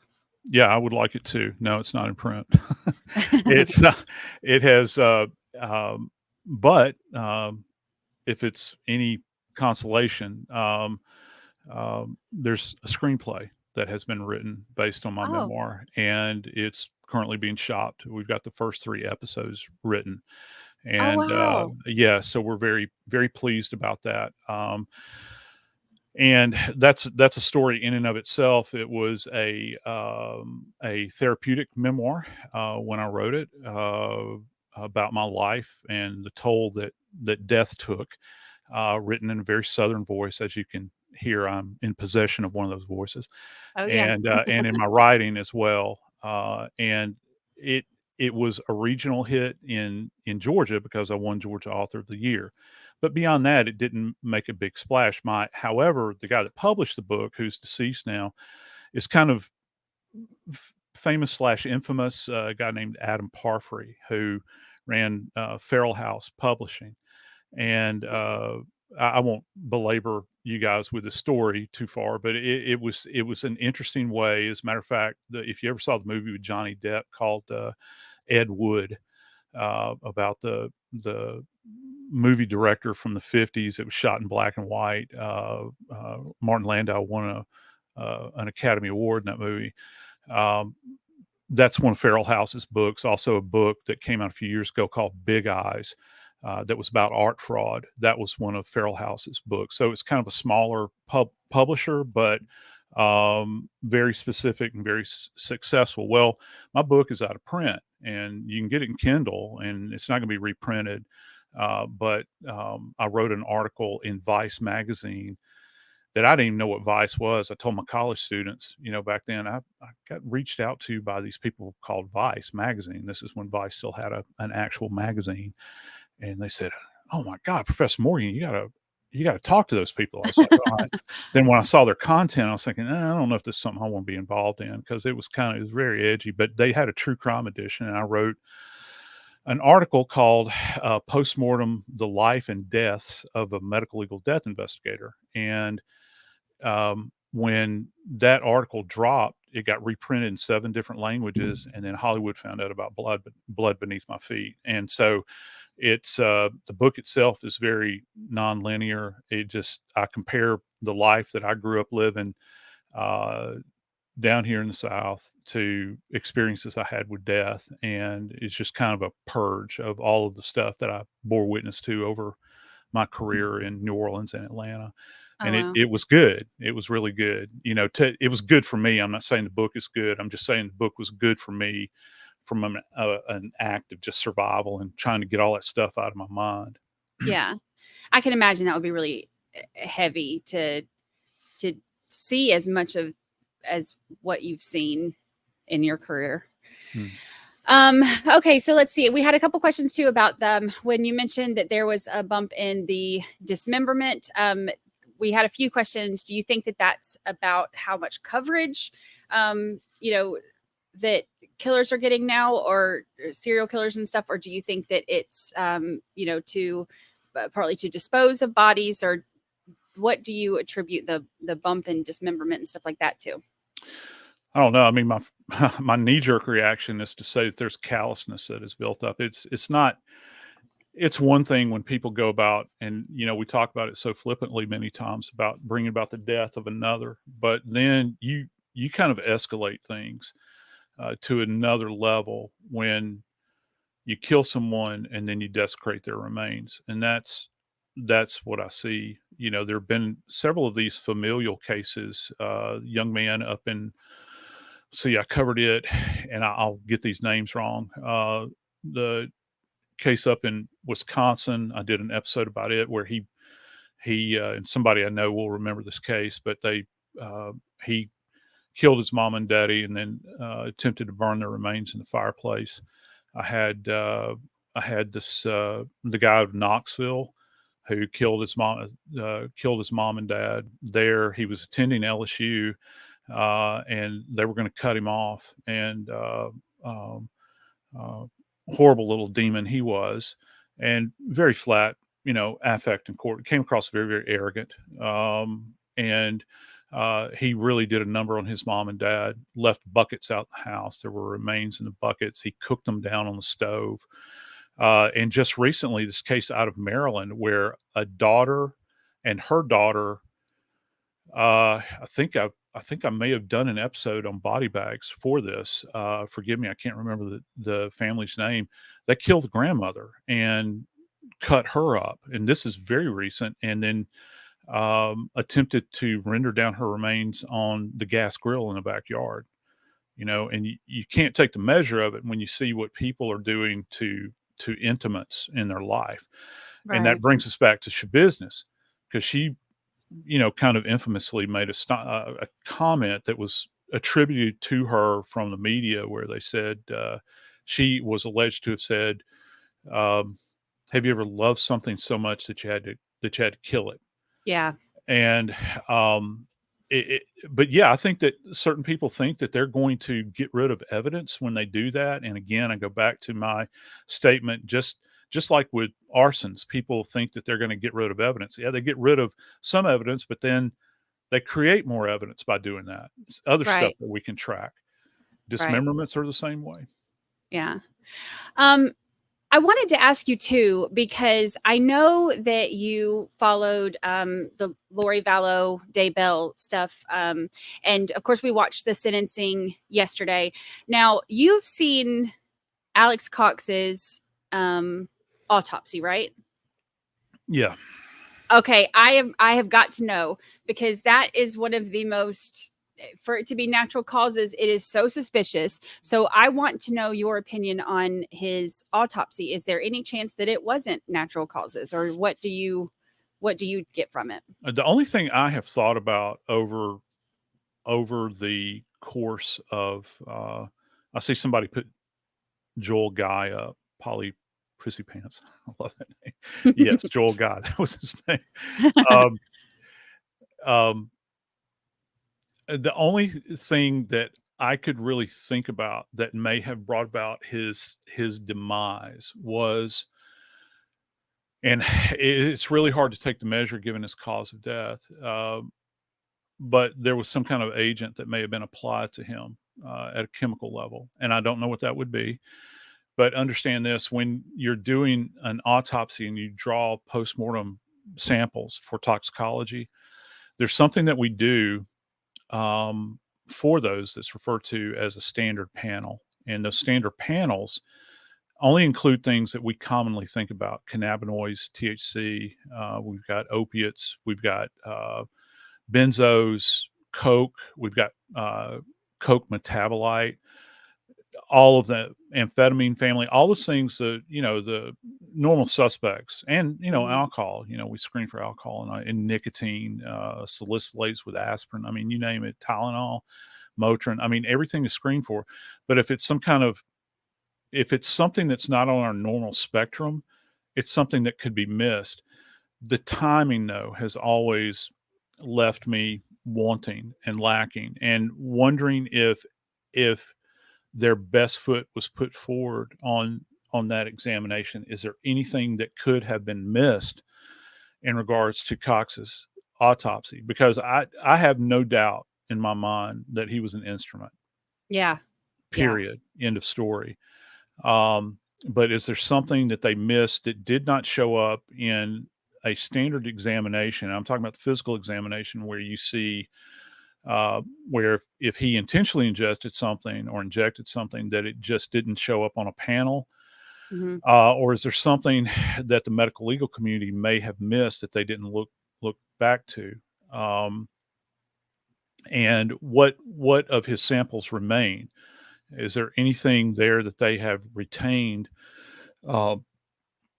since his death at the ME's office? Is anybody going to be consulted about those items that remained behind relative to any samples that were drawn? I don't know if those were retained at the state crime lab. Also, the tissue samples were not too far out. I'm trying to remember how long ago it was. Can anybody remind me when Alex Cox died? December of 2018. Yeah. So you're right on the cusp of them purging their samples, because, what will happen is, like, when you see the forensic pathologist dissecting in the morgue, they take little bits of samples. We used to put them in, they look like bait containers, like little white bait containers, and you put formalin in there. Now they do them in Ziploc bags, heat seal bags. They still have formalin in them, but they're heat sealed and they don't take up as much space. So you have to consider the volume of cases that come through that medical examiner's office, and have they purged the samples. If they still retain their samples, if it were me, I would want those to be sent out and further examined. But for right now, I don't have an answer to it. Yeah. It's so suspect to me. It's just, there's not a whole lot of, true coincidence in true crime stuff that And I've I noticed. don't believe in So coincidences either. yeah, I just don't. yeah, I'm too much of it's a just pragmatist. it's too suspect on that time. Um, so also relating to the whole Lori Vallow, Daybell and Chad Daybell thing. Yesterday during her statements, she made that bizarre statement about how sometimes it's death isn't from murder, it's accidental, or it's because medication is taken wrong, or it could be self-inflicted. Her statement made it sound like she was trying to give other examples as to what could have happened. Did you hear that, or do you have thoughts on her saying that? Because obviously that doesn't go with anything that we've seen or heard. Yeah. First off, before mention her name, I'm going to give a tip of the cap to Kay. Oh yeah. People throw around the term bravery all the time in the world in which we indwell, and there's brave. Mm-hmm. Then there's brave. Yeah. Kay and Larry are heroes. Yeah. The stuff that they've suffered through.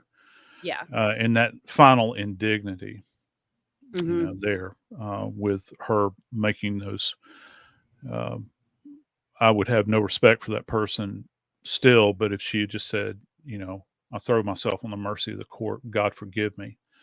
Mm-hmm. Everything's got to be embroidered with all of her BS and everything. And it's just further continuation of it. So, not only is she obviously a theologian, but she's also now a medical science expert as well. And obviously a medical legal death investigator, Right. because, she can put forth these theories about how people die. But when all is said and done, we saw evidence, Mm-hmm. certainly, as the judge stated, stuff that he'll never be able to get out of his mind. My my former colleagues that would be out there at those scenes, they'll never be able to get it out of their mind. The Mm-hmm. pathologist, and Kay and her husband, and everybody else that we saw what happened to Tylee. Mm-hmm. And I suspect, I have my suspicions about JJ, about, how he came to his end. And I've held forth many times on, what I thought about Tammy, and none of it came across as, or, when you begin to think about application of medications and all that sort of thing. If anything, JJ was not being given his medication that he had been Right. prescribed. He did not have anybody to take care of him. That precious little angel was left to twist in the wind out on his own until he met with his horrible end in the wake of his sister, who had already been killed and mutilated. And by the way, in Mm-hmm. case anybody's wondering, those injuries that she sustained to her pelvis that they went on about, that's probably from the tip of a pickaxe, more than likely. So that goes to, and I've always found that fascinating, the region that those insults were noted, that I felt like that she was being, her womanhood, if you will, was being attacked at that point in time. Yeah. Specifically to that end. And then the half-assed manner, forgive me, of the way that her body was disposed of in a very, it's almost like they gave up Yeah. and tried to render down her remains in any way they could. I feel as though that, that if you guys remember that image of that big red barn that's immediately adjacent, to the fire pit and the the animal graveyard, as it's been called. I've often thought that there was probably a bounty of evidence of things that had happened in there relative to an attempted dismemberment. Yeah. And certainly tools may have been stored in there as well, but we'll never know the full story behind that. Yeah. That was such her entire monologue yesterday was such a slap in the face to everybody, and who has suffered because of her and Chad and their ridiculousness. And I'm glad you said that about Kay, because Kay and Larry, we talked about them yesterday on the stream when we were watching it, and we talk about them all the time. Just without them, pushing and knowing something is wrong and pushing for answers and stuff, it like this wouldn't have even happened. And I cannot imagine. We sat here and cried yesterday as we were watching, and we cried when they came out and spoke afterwards. And I can't even begin to imagine what they've gone through. But I can't, I could and would not want to impose that upon them. But it is interesting though, because I go to CrimeCon every year, and present or talk or whatever, just shake hands, meet people. And there's two families I have met during the course, and that's Libby's family from Delphi, and got to know her grandparents very well. Again, immeasurably brave people, and you're going to find out more about them as that case progresses, and never there to garner any kind of applause or anything like that. They just wanted answers and to talk about it. And there were not many answers coming. And then you've got Kay and Larry, who have been there and just bone weary. I've seen them sit there all day long talking to people, shaking hands, going on panels. And I can only imagine it's like being in a dark ocean and you don't see a light off in the distance, and you don't know if anybody's going to come in and stand in the gap for you and your family. And really, a lot of people use the term seeking justice. I don't know what in the hell that actually means, but just to get your voice heard and make sure, you're walking behind a group of people that are working the case, and you don't have you don't have insight into everything that's happened behind closed doors. Right. And so they're out there constantly putting their shoulder to the stone, pushing the scene, trying to keep it, never let it sink. And they never did. And, I was asked yesterday, I was on, what was I on yesterday? I was on Law and Crime, and we were watching, as the sentence was being handed out. And the one word that I came up with, I was talking to Jesse, one of the hosts, Jesse Weber, and he said, "Joseph, how would you describe it?" And I said, the one word that comes to mind is faithful, because they've remained faithful, no matter how grim the circumstances. If they could be any more grim, they just sallied forth in the face of this. Yeah. Oh, I struggle with the victim part of it sometimes. Especially when it comes to the kids, like and just, how preventable all of this was. It's and they've still got, I know that yesterday was a good part, but they've still got a lot ahead of them too. So yes, they do. Okay. So, I've lost it now, but somebody asked, what are your thoughts? Where did the question go? Oh, here it is. Do you have any thoughts on Long Island serial killer? Yeah, I've got thoughts. I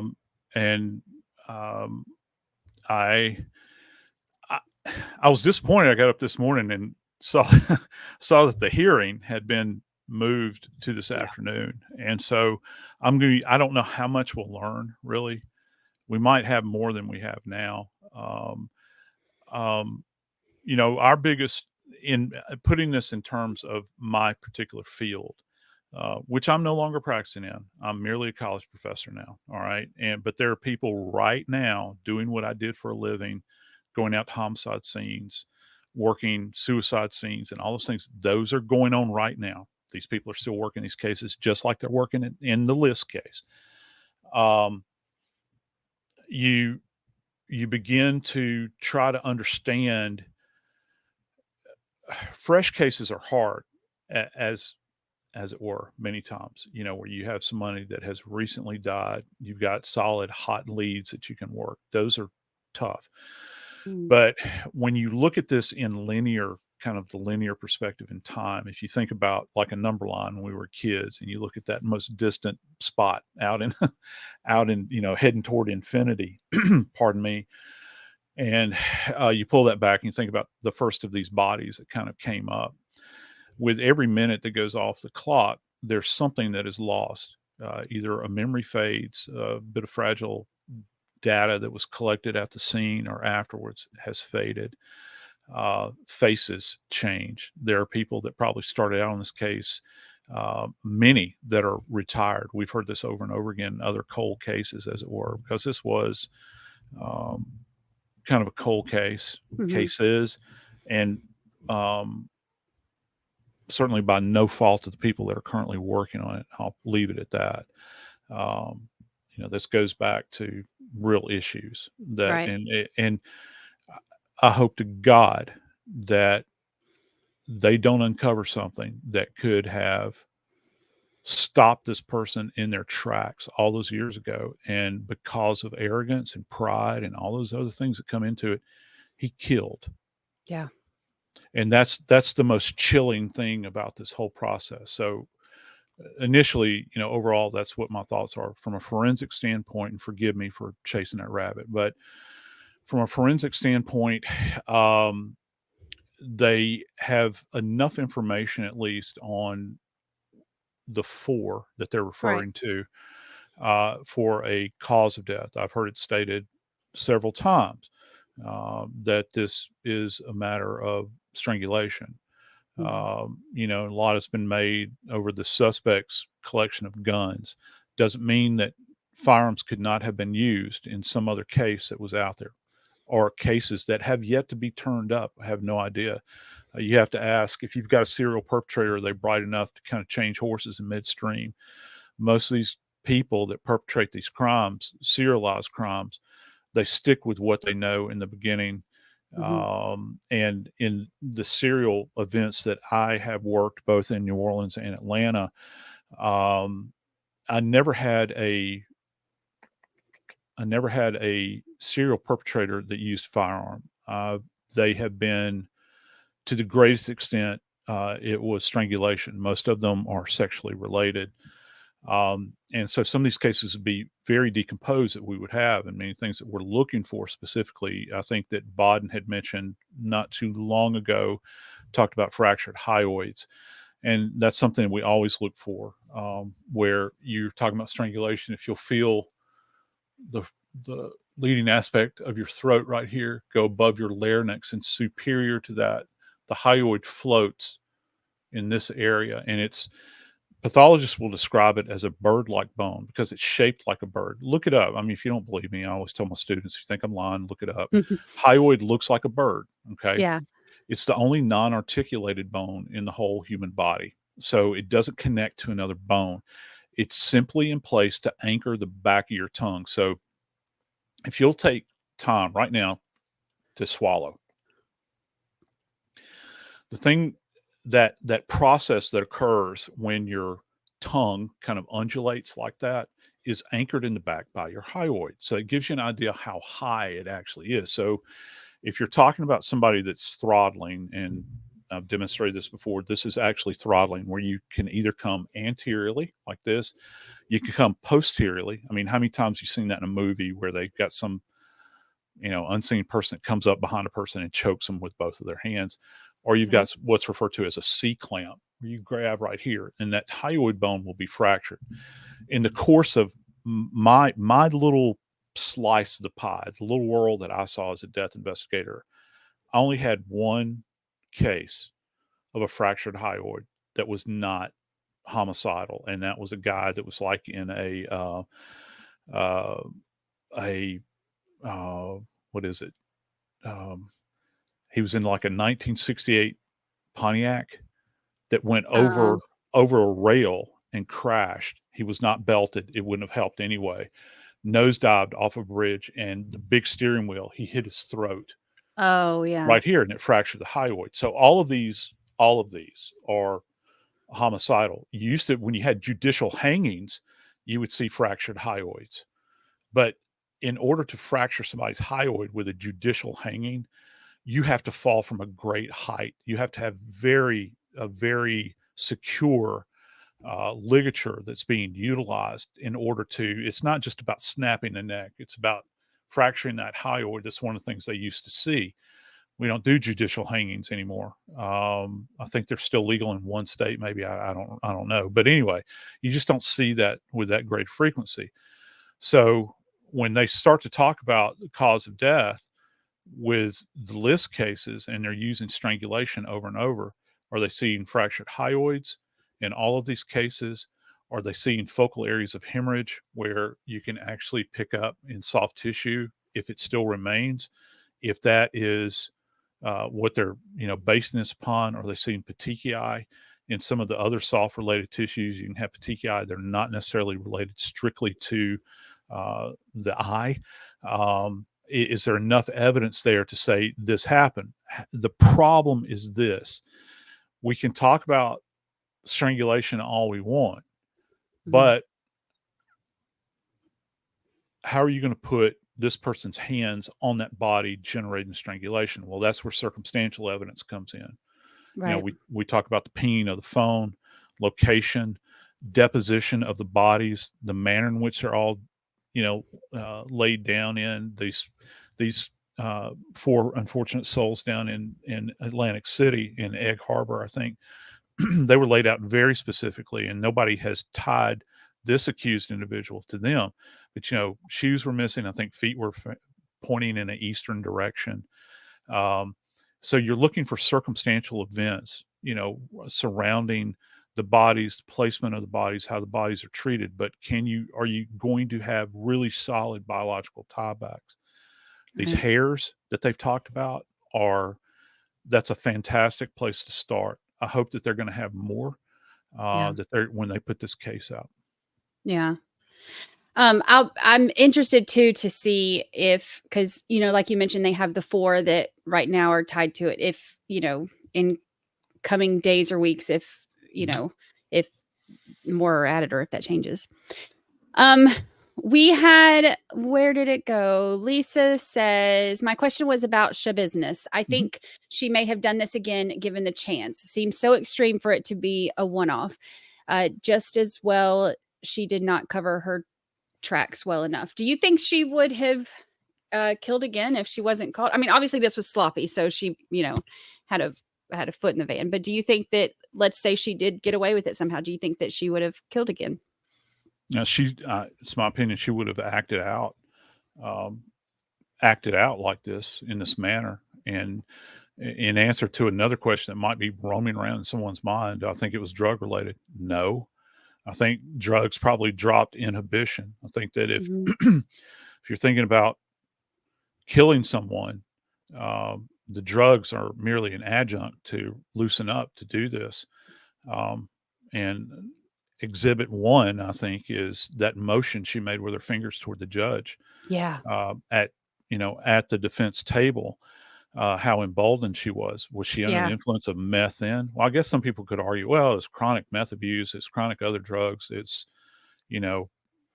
whatever. She didn't get a puppy for Christmas when she was 8 years old. I have no idea. But is there psychopathology with her?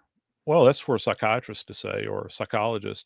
In my opinion, looking at it from the perspective of Death Investigator, there's psychopathology, but every damn person in the world that commits a heinous crime has got some type of psychopathology. It all depends on, does that pathology define their actions?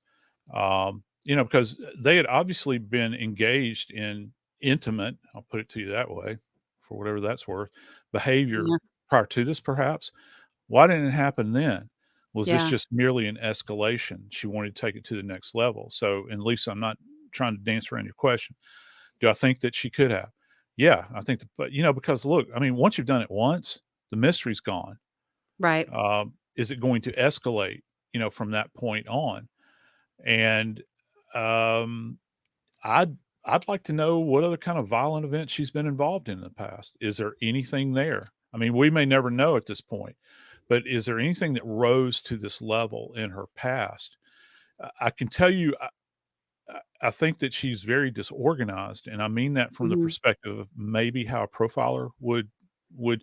It's not like she showed up. They used to refer to these as murder kits, and if you Mhm. have a serial perpetrator, they will carry what are referred to as murder kits. It's got everything, rope and any kind of instruments they're going to use. And there's no evidence that she showed up with it. She used the stuff that was at hand. My God, I mean, she used Mama's mop bucket down in the Right. basement, placed that poor guy's head in, and his genitalia specifically. Yeah. And a Jolly Rancher. It was the most random thing, Yeah. like, and some of the, and just her attitude about it. Like you mentioned it earlier, her saying, good luck finding all the parts and stuff. It was Yeah, so. I'm sorry, I didn't mean to interrupt you. Oh no, go ahead. There was one other thing that really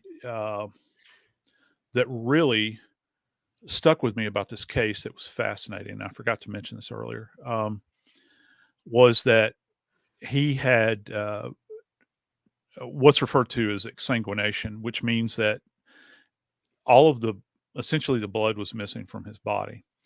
So, and this was brought out by the ME, and I wanted to explore this just for a second. We were talking about tox a little while ago. And I think that this would have been a place that the defense may have exploited. I don't know how they could have, but potentially.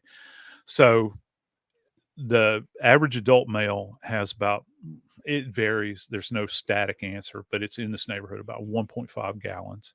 So next time you go to buy milk, look on the shelf. All right. And I'll give you an idea. So it's one full of Yeah. plastic milk containers and 1/2 gallon. So that's essentially what you're looking at. He was absent that. So the ME made the decision where Shad's head and genitalia and the Jolly Rancher were found, that there was blood, residual blood that was resting in the bottom of that bucket. Now that's leakage that's coming, the head's like the most vascular area of the body because the brain demands so much blood. So some of that would have seeped out. Genitalia is very bloody as well, or infused with blood. So if she took it and directly put it in the bucket, you'd have this leakage. That's all they had to go on. Yeah. So they took that bucket and they drew up samples from that to run their tox. Now, where you run into problems is if this was in fact, and I kind of said this tongue in cheek just a moment ago, but if that is Mama's mop bucket, think about all of us at home. I mean, we've probably all got a mop bucket. Yeah. What are you putting in there? Well, if you're putting, Mr. Clean or Ajax or bleach or anything like that, you're going to compromise. That stuff doesn't disappear. There's still residual levels of that. So it's not like you're getting a pristine sample. Right. So the fact that they were able to draw that up out of that bucket and do tox is kind of a wonder. I mean, it's, we have cases all the time where it's really tough to get a sample out of the body, either depending upon decomposition or because the body's so macerated when we get it, they will have bled out or exsanguinated, as the $10 word that they like to use. It's essentially Right. bled out. Yeah. Yeah. It's so crazy too. And I remember the part about her saying, having the bucket, and her plan was to, drain the blood down the shower, from whatever bucket she was. So it's like part of her seemed to plan some of this, and then part of her was just like, I'm just gonna, wing it as I go, and just the sloppiness of it. Yeah. The juxtaposition of those two things is so interesting to me because they don't seem, Yeah. Why would you undertake something? And trust me, this is a heck of an undertaking. When you're talking about the dismemberment of human remain, particularly if you've never done this specifically, if you're not like a deer hunter, and even if you are a deer hunter, and you field dress an animal, you're at a different level when you go to a human. And even folks that deer hunt, when they truss up a deer, or if they're going to butcher a hog or anything like, they show up with the equipment, right. in order to facilitate this. And it's she was completely ill prepared, and the level of audacity that it took to do this, again, in his mother's home is, again, it reaches a whole new level, and thank God the mother heard the door close before she Yeah. left. I mean, before she went down there, Yeah. because this person, we might be talking about another one. And then there was the male in the house as well. I think was it her boyfriend or Her stepfather? boyfriend. Yeah, Yeah. her boyfriend. If Schabusiness had an opportunity, she may have, maybe not have dismembered them, but she may have greatly harmed them or killed them. Yeah. Oh, it's so wild. I want to know is there anything from when you were doing death investigations? Like, is there one case that really stands out to you, or that stuck with you the most, or had the most effect on you? Is there anything that stands out in your mind? Well, you had mentioned just a little while ago about children. There's always, um, and everybody in my field says this, and it's because it's the truth. It is. They hang with you. The children, and something we don't hear a lot about either, are elder abuse cases. I had a lady that was unfortunately um, secured in her daughter's basement, and the daughter was collecting all of the mother's paychecks, all of her Social Security, her SSI, and all that stuff. And when I came into the house, the daughter upstairs had all new furniture. She had workout equipment in her living room, brand new bedroom suit or set, and her kitchen was full of food. And then we descended down into the basement of that house, and it was literally like going down into hell. Oh, wow. The mother had been locked up in the basement of that house for Lord only knows how long. Well, I'll tell you how long specifically. She had been locked up. If any of you all on this chat have ever had a fight with cancer, specifically breast cancer,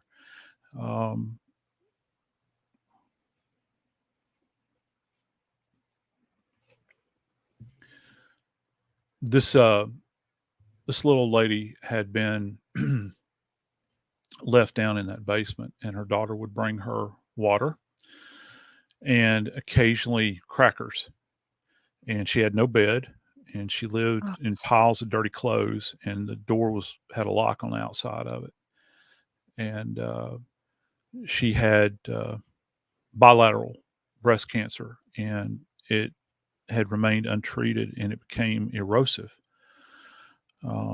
So that when I went to examine her, her breasts were completely gone, and you could see through her intercostal space and appreciate oh, her lungs. You could see her lungs, her ribs. And she had horrible septicemia that had just raised through her body, was skeletal in appearance. I can't even, even if you try to compare it to something you might see in a movie, there's really no way to take the measure of it. And again, that goes to what, the depths that humans will sink to. And we're talking about your mama, and I mean, look, everybody's got bad relations many times with their parents. Lord only knows what my kids will say about me someday, but you're talking about the woman that had brought you into this world. She could have just thrown her into the back of a car and driven to the ER ramp and put her out on the ER ramp on the bare ground. She would have gotten better treatment, but this was a long, lingering event. It's one of those events that when you see it, it does stay with you. You think about your humanity kind of takes over. And I've had this happen a couple of times where, you just want to wrap your hands around somebody's throat yeah. because you're living the high life. And, when you go to the the cupboard, and cupboard's full of food, and you got full refrigerator of anything that you want, and your mama's downstairs, and her breasts have literally eroded to the point where there's huge scabs there, and then there's an opening in the intercostal space because the muscle is deteriorated to that point. You see that, and it's really hard to take the measure of it. But this type of thing in that case never really. It may have made it through one news cycle, maybe. And then the day that the daughter was convicted,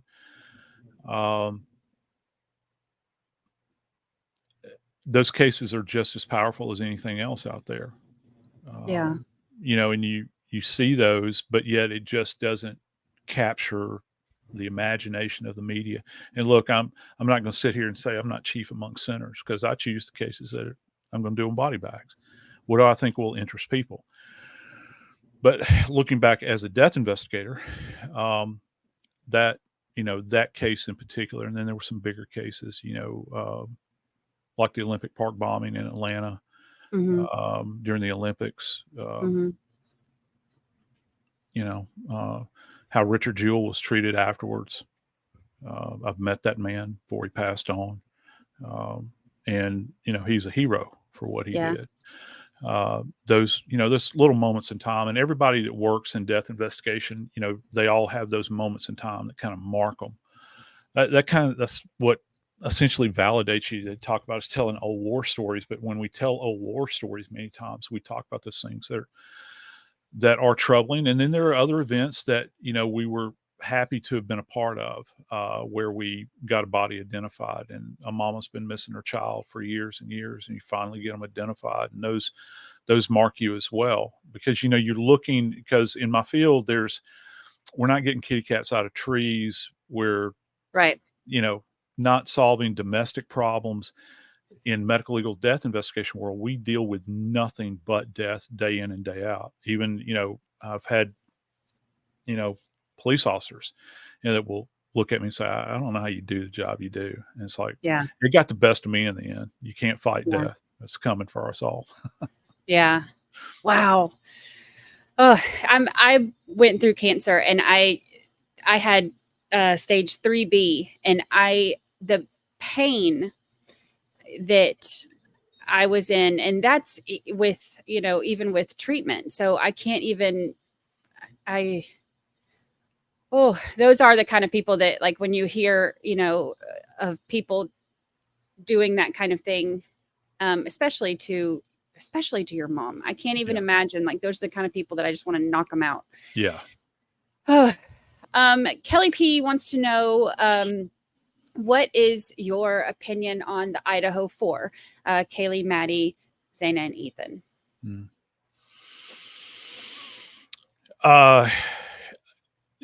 Well, okay. In this case, it is polar opposite of Schabusiness. Okay. I think that we can agree on that in at least one way, that there was observation and planning, I think, that had gone on. There was a familiarity with the environment in which they inhabited, and not just the interior of the home, but the exterior of the home, points of approach, points of observation, understanding the roads around that area, points of ingress and egress. So the thought that this was, for me, when I first heard about this case, I heard about it through the ears of a college professor, because my college is almost the same exact size as U of I. And we're both rural. I live in Alabama. I teach at Jacksonville State University. I mean, granted, we're 95 or 105 miles from Atlanta.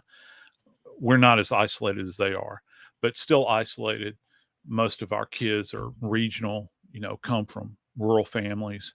And so I heard it through the ears of a professor, and I have a son right now that's a junior in college at my college. And that's, through the ears of a professor and a daddy is how I first heard about the case. So it really caught my attention. And then when I began to think about it, and I had people calling me from newspapers and these TV networks and wanted me to comment on it, I suddenly put on my forensics hat and started to kind of explore the environment and try to understand it. And the first thing I was wondering, well, is there a major interstate that runs through this location where somebody could have just hopped off the interstate and then killed these kids?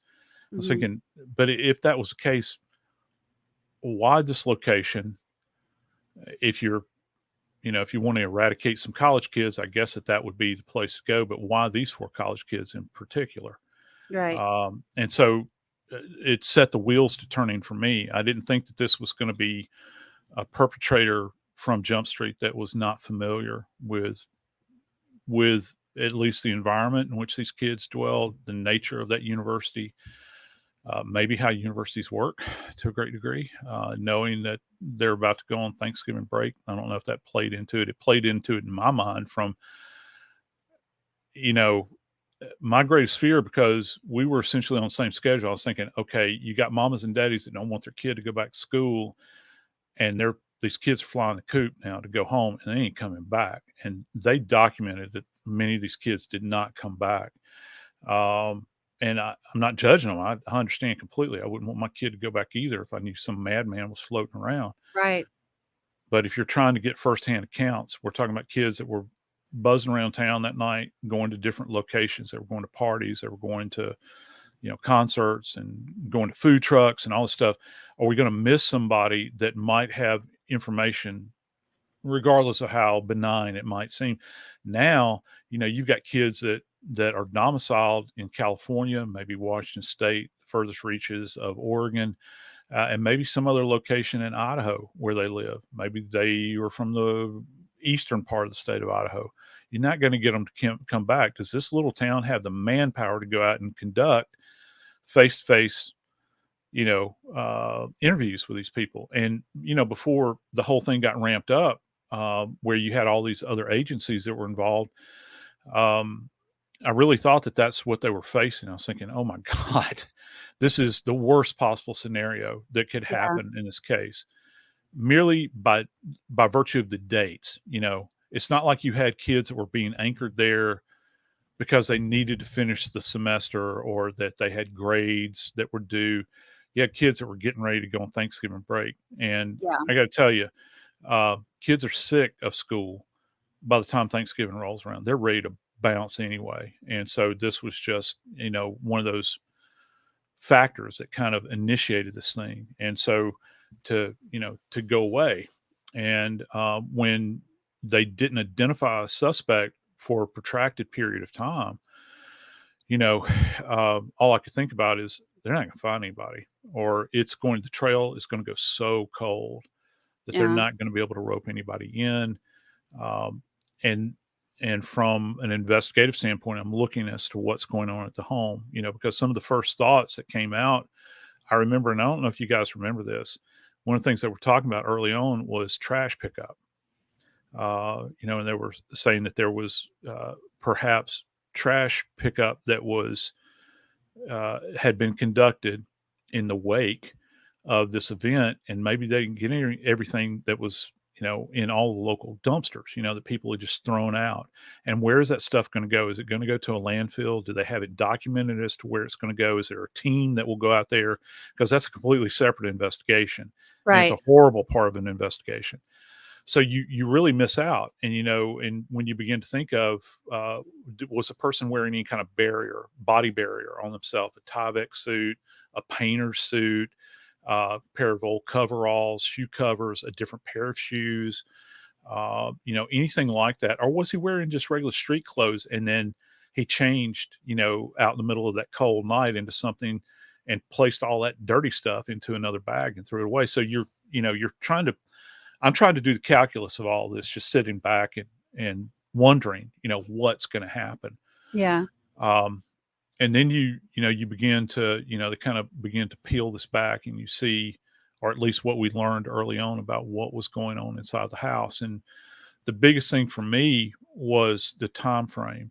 How do you take the measure of this? Because one of the things we work with in medical legal death investigation is trying to determine postmortem interval, which is PMI, and how soon did the coroner get access to the bodies to examine for level of rigor mortis, core body temperature, distribution of postmortem lividity, where's the blood settling, because all those things have a specific timestamp that go along with them. And when you're trying to understand, well, did this happen at 4 a.m. or had it actually happened at 1 a.m? Because as you go down the timeline, the bodies change, those effects, those postmortem effects are taking place at this point. And then you throw in the added problem of, well, they didn't actually get access to the bodies. No one knew about the bodies until almost noontime. So, okay, well, how long did it take the coroner to get out there, and did they give her access to the scene? At what point in time did she finally get to examine the bodies in place? And did she actually do an examination of the bodies there? Just a superficial examination where she can, measure all of these things that we measure. And is she trained to measure these things? Yeah. Because all I got to do is think back to Rexburg. Yeah. And I was disappointed, to say the very least, when it came to Tammy Daybell and the way that was handled. So I'm thinking, is that the same narrative that's going to be playing out here? Right. What level of training does this individual have? Yeah. So all of that stuff, kind of began to play into my mind as I'm observing this thing, play out in real time on television. I'm going on having to make these comments and all this sort of thing. Now, did they lock it down soon enough? I hope they did. Unfortunately, in smaller jurisdictions, and it happens in big jurisdictions as well, everybody and their brother likes to go onto a scene.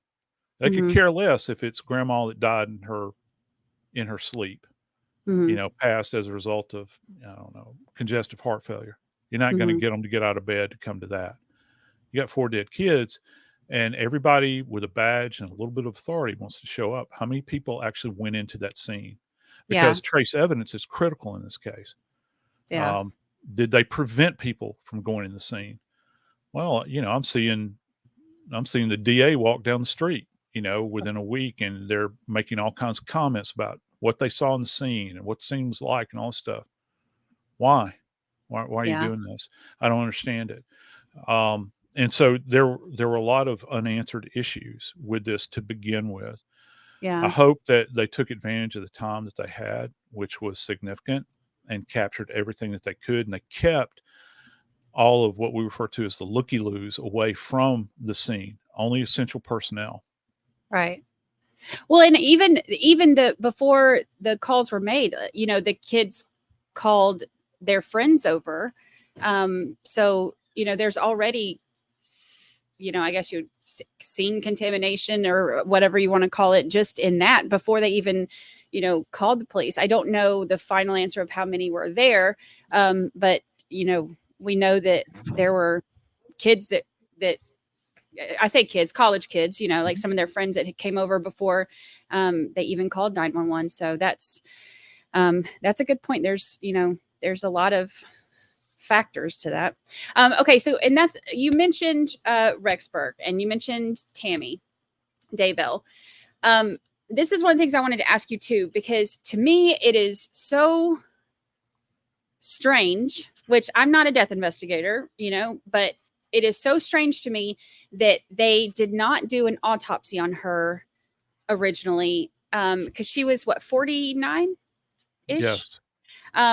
So I mean, that's only 9 years older than me. That's, she was relatively healthy. She was, a runner, and she,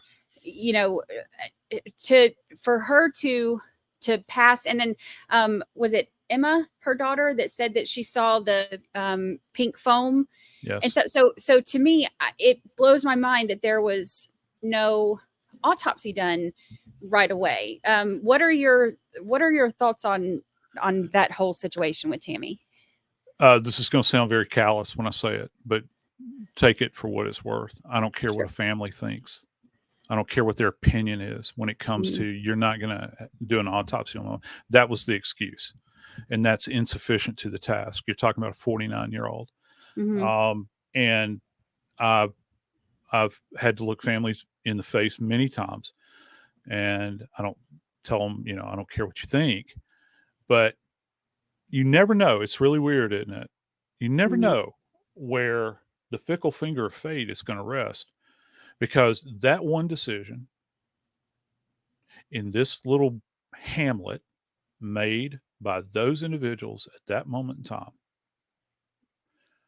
may have flown the entire cases in multiple states into the side of the mountain, because you wanted to abide by the family's wishes. Yeah. And I have a significant problem with that. So pray tell, what are you going to list her cause of death as? She has no attending physician that we know of with no major medical problems. So you're going to sign this out as what? A heart attack, cardiac arrest. Everybody dies of a cardiac arrest. You got to give me something more. And then simply that. And because you don't feel comfortable talking to the family about the need for an autopsy, and that you're going to let them sit there and whisper in your ear, I think it, and I still believe that Chad more than likely was a conduit for that request, or the kids were a conduit for Chad's request. That's what I think. Yeah. And now you're going to send her out of state, embalmed, and bury her in another state, so that now it's the task of that medical legal community to go back and do the job you should have done that day. Yeah. Her body should have been sent to Boise, which is where they do their autopsies. They contract with Ada County. And there should have been a result the next day. Yeah. And yeah, it's significant because when you begin to think about,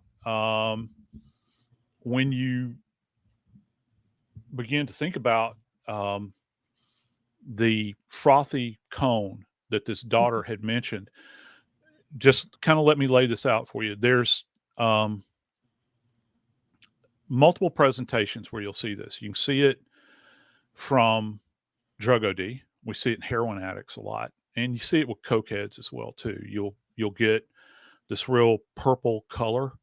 By the way, Shad from Schabusiness, his head was heavily congested as well. I don't know if you guys remember that, but when they saw it, they made note of how purple his head was, and I can get back to that in a second. You see it in drug ODs. You see it with people that have congestive heart failure. I don't think she has a history of congestive heart failure, or had. Remember, Tammy's dead now. Right. You see it with asphyxial deaths. And you can see it with certain toxins when they're on board. But you know what you got to have in order to determine if there were toxins on board? Blood. And if a body is embalmed, that's something that you can't glean. So the fact that that decision was made at that moment in time just to quell whatever the reservations of the family, it just doesn't wash with me. Right. You can argue with me until you're blue in the face, but it doesn't change the fact that because that decision was made at that moment in time, it could, and still could, I guess to a great degree, compromise any kind of evidence that might have issued forth. You know, we were talking about Alex earlier. Well, remember how we were talking about agents that were used? You know, they had to arrive at a conclusion that she had bruises on her body and that her death was as a result of asphyxia. And I'm referring to Tammy. But what if there was something else that could have been found at a molecular level, at a chemical level in her body? Opportunity missed at that point in time. So, that's one of the realities when you get sworn into office, particularly, when you're the coroner, you're supposed to come equipped with the intestinal fortitude in order to do your job. You hold forth on this and you say, well, you know what, we're going to investigate this fully because, 49-year-old women just don't drop over dead. Right. They do drop over dead, but they don't on a regular basis. I think that it would require a bit more looking into. And let me ask you this. What are you doing in Rexburg, Idaho that's so bloody important that you don't have time to pay attention to a 49-year-old mama that drops dead? Right. What else is so pressing here? Right. You're elected to a job to do your job. It's that simple. And if I were, if I was in a supervisory position in a medical legal, office, I'd be asking that same question. Yeah. Like I say, you're on notice. If anything happens like this again, you're out the door. No questions asked. I don't need this kind of heartache, because we see what happens, when you don't. Our working assumption in medical legal world, and everybody here has heard this before, every death is a what until proven otherwise. Does anybody know the answer to that? It's a homicide. Yeah. Until proven otherwise. So you're telling me that the data that you had with an edematous cone coming out of this woman's mouth, the data that you had you were certain that this was not a homicide. You're telling Yeah. me that. And that's a real problem. That is a real problem. Just do your job. That's all you Yeah. gotta do. It's that simple. Yeah. I was shocked too that, I mean, because that is one of the things that I would think, and again, that's not my job. I'm not a death investigator. I'm none of that. But to me, it would seem like common sense to do an autopsy. And even if it's my family, especially if it's my family, because if I have a, seemingly healthy mom who, what was the phrase, fell out of bed dead or whatever he said, like, to me, that would be one of the first things I would want to know. Like, what happened? Why would this, what could possibly cause this? So I'm shocked that there was not one done. And I was curious about your thoughts on the Yeah. And that's they're talking about the falling out of bed and this sort of thing. And how are you going to be able to explain any kind of these injuries that might arise and that sort of thing. But at that point in time, the cow's out of the barn, and there's no way to go back and try to understand it in the best context that you possibly can. Have you heard of the Ellen, is it Greenberg, I think Mhm. is her name? 27, that's it, right? Ellen Greenberg. Why doesn't it Mhm. sound right? That's it. Yeah, that's correct. Stabbed 20, however many 20 times it was. plus times. There's 20 plus two times. that are overlapping. Yeah, actually, I did a special on Fox Nation on that case. We reconstructed her apartment in the basement of one of our buildings here at Jacksonville State, and covered it extensively with Nancy. Again, her parents are people that have not dropped her torch. Yeah. Carrying it and keeping her name in the news. Yeah, Yeah. most certainly I've covered it. Yeah. That one is another one too that is just mind-blowing to me to look at. And again, not a death investigator, but to look at it and say, how can this be? Hang on, let me stop you real quick. Sure. Stop saying that you're not a death investigator. Okay. The question is that you're asking questions, and your fans are asking questions. That's the most important thing. Yeah. You have to be inquisitive. So Yeah. you don't have to qualify it by saying you're not a death investigator. Some of the brightest questions I get are asked by people that are not death investigators, because they take time to look at it from a different perspective, and different perspective is what we need many times. That's why a lot of cold cases are getting solved right now by people that are currently working as citizen detectives, if you will. So you might not be an official death investigator, but you don't have to qualify it. It's okay. It's okay to ask questions. It's okay to ask questions. I'm nosy, so that's almost just as good, right? I'm not as nosy as I used to be, but yeah, I'm kind of nosy by nature. I think that this one's just one of those that is just crazy, because to be stabbed that many times and it to be ruled suicide. And I've seen I've seen her parents trying to push to have the case reopened and investigated and things. And to me, this is another one that's really hard to understand, because I don't see how not only how it could have been ruled this way, but how it has remained, the decision has not been overturned. It has remained this way. So I would love to hear your perspective on this one too, about and especially you said, recreating it and things. So I would love to hear your input. Yeah, just from the forensic standpoint alone, the thing that has struck me the most about Ellen's case is the volume of violence that she allegedly self-inflicted upon herself with this knife that originated from her knife block. Kind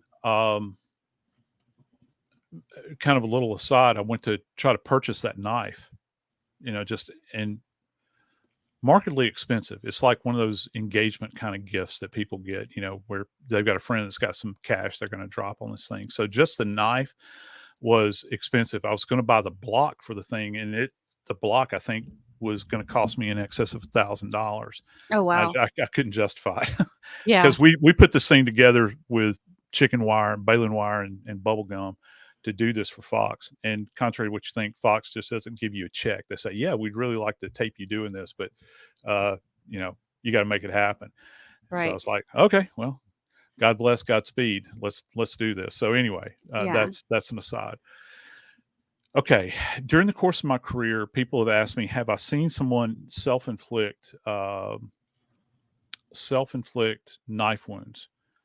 And the key words there are self-inflict, Right. which means that they're suicidal. I've had one where a gentleman stabbed himself in the abdomen a couple of times, and he eventually bled out. I had a young man who was a paranoid schizophrenic. He lived in his parents' attic that they had redone for him. He was actually in a state where he just couldn't take care of himself. And, but he did the best he could. His parents made sure he stayed on his medication. And he thought that he had the CIA had put a microphone in his forearm. And so he took as we say in South Louisiana, a fillet knife, and took it and opened his wrist up 37 times. Wow. All in the same direction, trying to dig out the microphone. I don't even think you could call that suicide. Even technically, it meets the definition. So, death at one's own hand. It's the only two I've ever had. Yeah. So when I first heard about this particular case, Ellen's case, it really struck me because I couldn't find anything necessarily in the literature. Right. And any of my friends I talked to, I was like, have you ever worked a case with this many self-inflicted stab wounds? And to a person, none of us had. And what's really difficult, and you don't have to do it right now if you're sitting at your computer, folks, but I mean, I guess you could just try to pretend you're holding a knife and see if you can, how far down your back you can get this, into your back and down the midline of your spine. I mean, I can't even put sunscreen on my own back. So like, I can't, there's not a way to, it makes no sense. It's very difficult in order to facilitate it. And here's another thing that you're contending with. We have these pain centers in our body, and anybody here that has ever cut themselves, anybody's ever gotten a paper cut, I mean, my God, that's one of the worst pains in the world. Can you imagine taking a blade? Can you imagine taking a blade and stabbing yourself with it until you finally have stabbed yourself in the chest and buried it in your chest, and you succumb to that injury? Here's the problem, though. She had at least one injury that may have compromised her spinal cord at least contused it at a very high level. And as y'all know that further up your spinal cord you get, closer to your brain, there's a higher probability you're going to do something that's very, very fatal. And not all of the injuries on her body had indwelling hemorrhage. So what does that mean? Well, if you're absent hemorrhage in specific injuries, then that means that these are postmortem injuries. It's something that, and the question that has been stated and has been asked of Philadelphia, the folks up there, how does a dead person stab themselves? And I think that that's a question that should be asked continually and should be answered. Right. It shocks me that would even be. I don't understand how that could, how that's not. I mean, somebody has to be over them that can say, no, like this makes no sense. This needs to be, looked at. The manner of death needs to be changed on this. I don't understand how. Well, it's been changed. It has been changed. I think initially it came out that that it it came out as a homicide initially. Then they changed it, I think, to undetermined, and then they changed it to suicide. And you don't get that much vacillation most of the time in cases like this. She did live with her her quote unquote fiance. Mhm. He was in the building when this Mhm. allegedly happened. He was down in the gym. It's a Mhm. cold day. She's a school teacher, taught elementary school. Young gal. I think she was 26 at the time of her death. I might be wrong by a year on that, but if I remember. And he claims that he had gone down to the gym and had come back upstairs and tried to get entry into their apartment, and the gate, there's, like having a hotel room, those gate locks they had was in place, and he started screaming obscenities at her and yelling at her, open the door, and he finally hit the door allegedly hard enough so that he could get his hand in and manipulate the lock and unlock it, press it open. So there have been a lot of questions about the relationship and about the timing of everything that happened with him. I think now, though, that with the Greenberg case, they've gotten the attention of the mayor and the governor of the state of Pennsylvania. So we'll see where this goes. But Yeah. as it is with politicians everywhere, it all depends on if they're in the middle of an election cycle and Right. how much dust people can stir up as a result of it. Right. Didn't he originally say that he had tried to go get the like the maintenance manager or somebody to let him in too, Yes. Yeah. And and they wouldn't? that person was not, the person was there, but they were not there when I think he finally gained access to the apartment Right. by Yeah. pressing on the door. And there are many people that are out there. There's one guy, I can't remember his name, on YouTube right now, that does a fantastic demonstration of this. He's built the whole mock-up himself to try to demonstrate how it's empirically impossible to do this and the things still remain intact on the door, where it wouldn't be completely pulled away, because what is being said is that in order to gain access, you would have to knock the thing. And if you made an attempt at this vigorously, it would have to be dislodged from the entire door. And Right. according to this person, there was no evidence of that. Yeah. Wow. One of the things that you do too, I know, you know, being able to estimate the time since death. So I have to bring this up because the Alex Murdaugh trial, the very first defense witness who came up and said, this has become one of those things that has been tweeted about and joked about and, and made into, memes and whatnot. But when he came up and he said that in order to gauge the time of death, he sticks his fingers in the armpits of the decedent to help him determine time of death. I can't have you on here without asking you about that, because that is one of the things that was everybody called him the armpit corner, but can you explain if that's a thing, sticking It's something that we're taught early on to do. For years we did. It's called an axillary body temperature, and we have a thermometer that we'll actually use, a glass thermometer. In the past, we used to carry it in a little aluminum tube clipped to our to the vest that we would wear. It's how frequently we would do it. But the problem is that it's an axillary temperature, so you're not really gleaning much data at that point in time. Right. And most of the time, the best you're going to be able to do is say, warm to the touch, cold to the touch. Because even if you do, that data that you're collecting is not going to help that much. What many people claim is that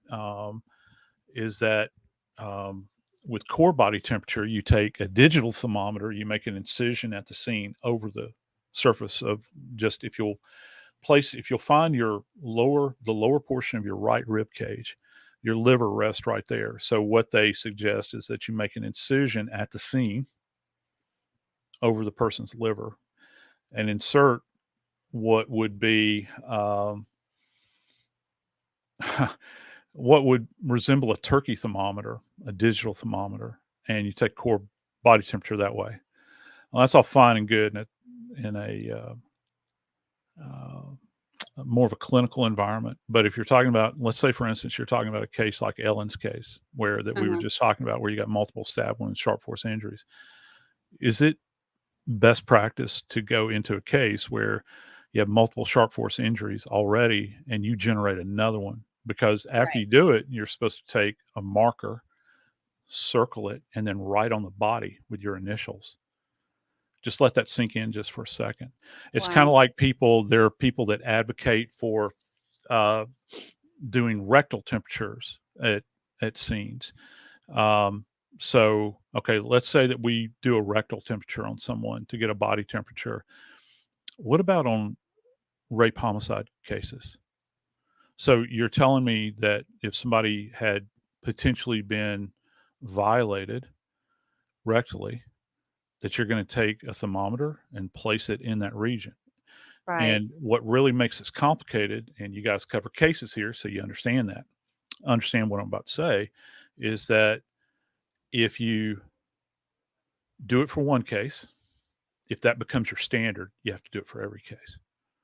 So when the defense attorney gets you on the stand and they see that you didn't do a body temperature, but in all the other cases you do a body temperature, and that your standard is doing a core body temperature, they're going to say, well, you're saying that you did a scientific validation or examination of this body.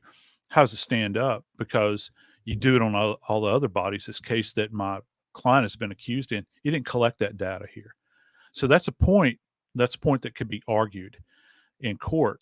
You got to be very, very careful with this sort of thing. Same thing with rape homicides. Oh, okay. Well, in these two other cases, we see here that you did rectal temperatures on the guy that got shot in the head, or the guy that got shot in the chest, or the person was choked to death.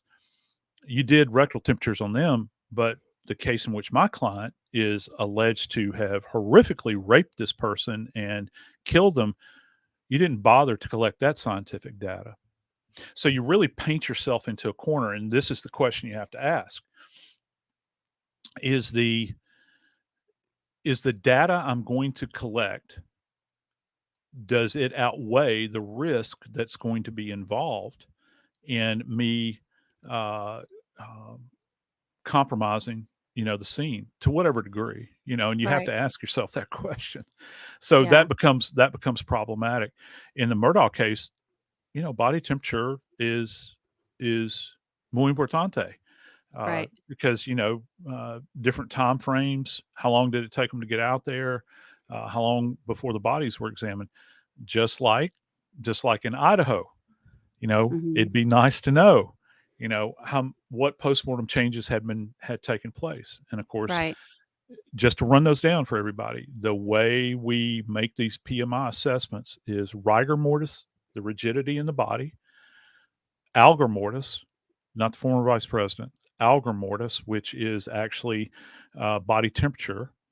We have postmortem lividity, which is the gravitational settling of blood. It's probably the most accurate thing because it's only gravitationally dependent. You don't have to do anything to the body. And then once we get them to the morgue, we can do an assessment on gastric content and where food is in the stomach and then in the digestive tract. Yeah. That one, the thumbs in the armpit thing was one of those things that everybody immediately picked up on and has not let go of. Well, it's so for people that are not used to being around death investigation in the first place, and that might be their first time they've ever, the Murdaugh case, we have to admit that it fascinated the country, and that might be the first time anybody ever paid attention. That's not normally a true crime fan, they dove into that case and they hear about this guy, using his hands. It's super, super bizarre for some people. Right. I'm glad you cleared that up, because that is one of the things that has been talked about for months. So we also had Danielle is in here still. I think she wanted to know. She said that she loved your coverage of Debbie. Am I saying it? Collier suicide. Debbie Collier, out of Coverage. Georgia. Yeah, she said she loved your coverage of that. She wants to know, were the findings a surprise to you? And also, what would you say to those who still insist there was foul play? If you've got substantive proof, then I suggest that you contact the authorities. I mean, that's the only way I can really put that forward. Granted, look, it's a super bizarre case. Again, there are cases of, and the narrative kind of changed multiple times, from what we were getting from the local constabulary, whoever it might have been that was out there, working the cases. You had GBI and you had the locals up there. And I used to live not too far from there. I was a professor at North Georgia College, University of North Georgia now, in Dahlonega, Georgia. And so this is up to the northeast of that. It's on the road, it's on one of the main thoroughfares that heads up toward North Carolina coming out of Georgia. It's mountainous, you're right in the heart of Appalachia up there. Yeah. It's isolated. It was a place that you might go to vacate with your family, or vacation rather with your family. I'd vacate to that location in order to vacation. So it's that sort of place, isolated. Again, back to kind of odd methodologies in suicide. I think I've had one over the course of my career in New Orleans and Atlanta, self-immolation, where somebody took gasoline, poured on themselves, and set themselves on fire. Wow. And it's just not something that you hear about or that you see on a regular basis. We sit back and we think about these things. What is going to be the mechanism by which she may have died, and that's hard to take the measure of in a case like this, because it was a hard case to work. It was, if I remember correctly, it was dry when they got out there and started pouring down rain, and you're down in a people that don't understand that topography. This is not like you just walk off the road in rural Kansas somewhere and you're in the middle of a cornfield. Not like Right. that. Pull over on the side of the road and you walk back just a very few feet and you're going straight down into a gully or a cavern. It's kind of not a cavern, but it's straight down. Hard to work that area out there. And then, they had this bizarre purchases that are taking place. With the poncho, and they had the gas can that was there, and we never learned a lot about some of the items that were found out there, the status of them.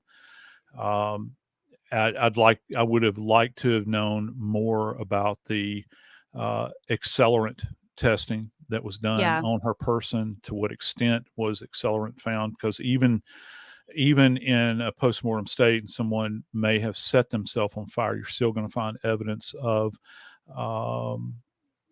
accelerant on their person. It's pretty typical. We do that regularly in the morgue, where we take pieces of clothing. You could take samples of, you put it into what looks like a gigantic paint can, seal it up, and then we take a gigantic needle after it's set for a while. And kind of the way it works, if people have not heard about this before, in arson investigation, where you let an item settle down to the bottom of a paint can, thrust a needle into the top, and you draw the air off inside the can. And this goes through a GS mass spec instrument in the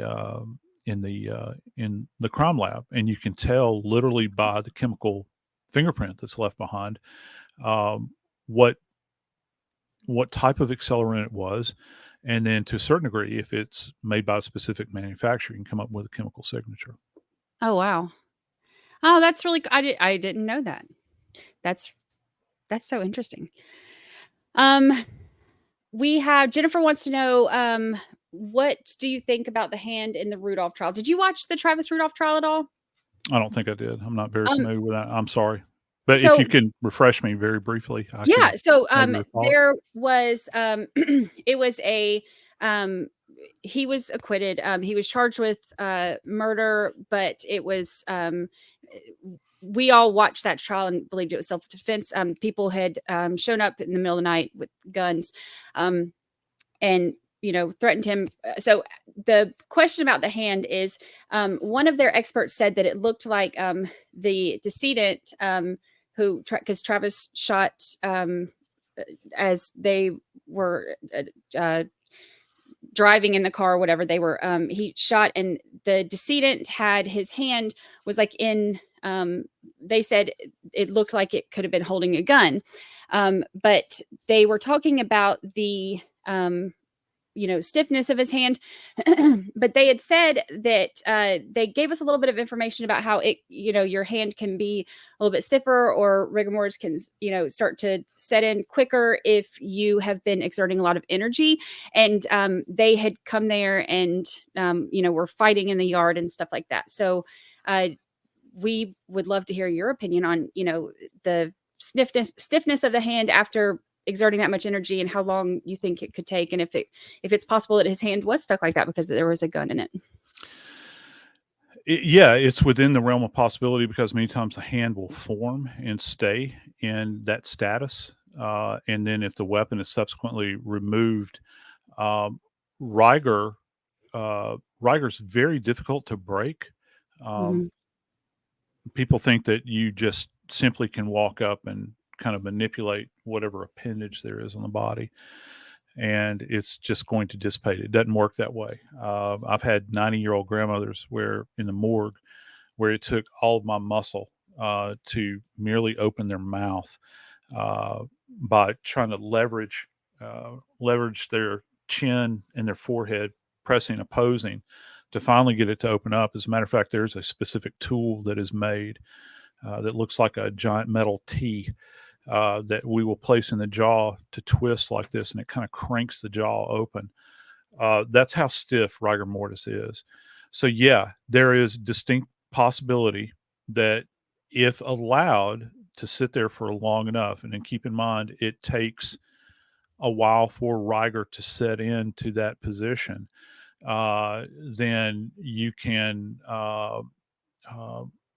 see it present like that.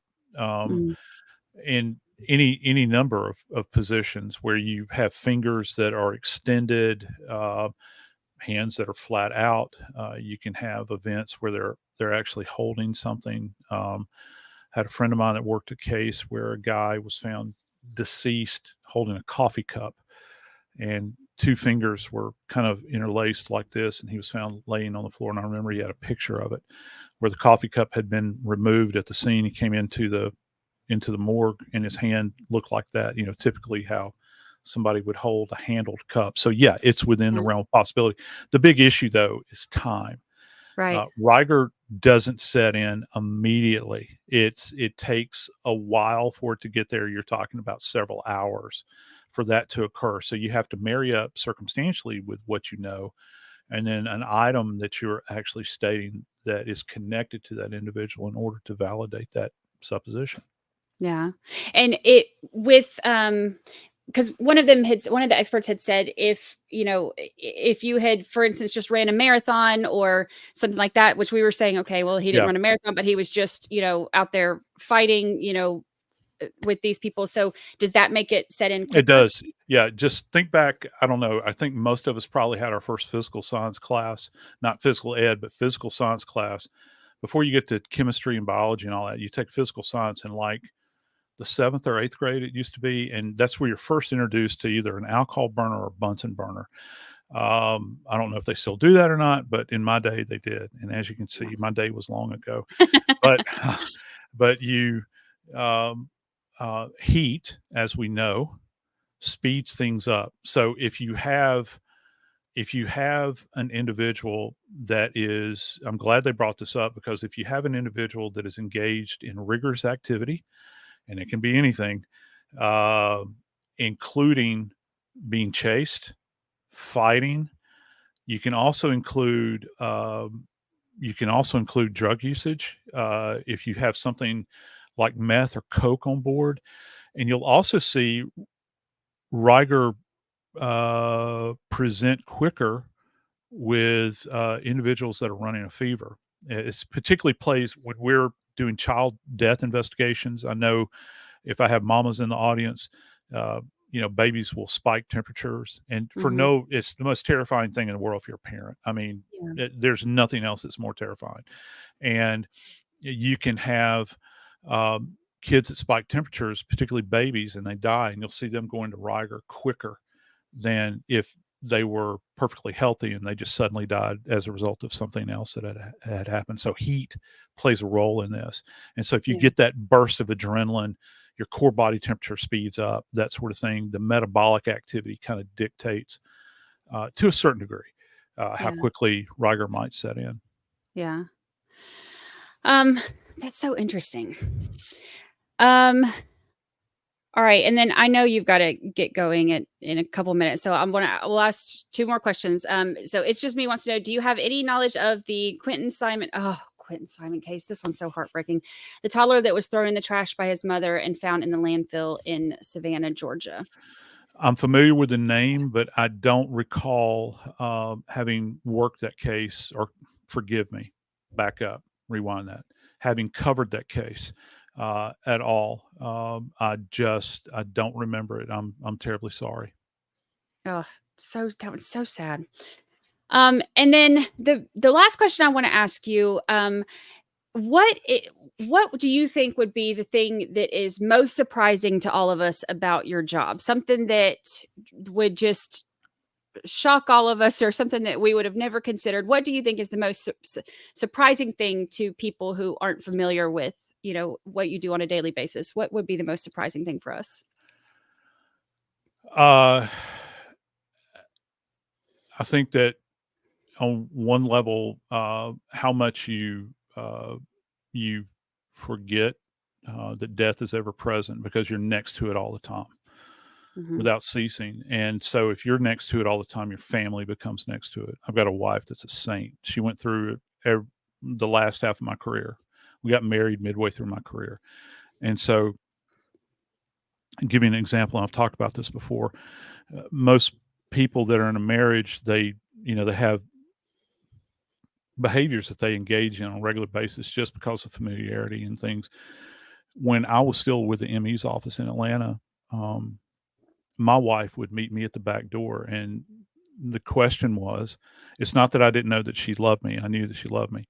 But the first question she would ask me when I got home was, did you work a decomp today? And so if I did, I'd have to take my clothes off on the back stoop and put them in a bag.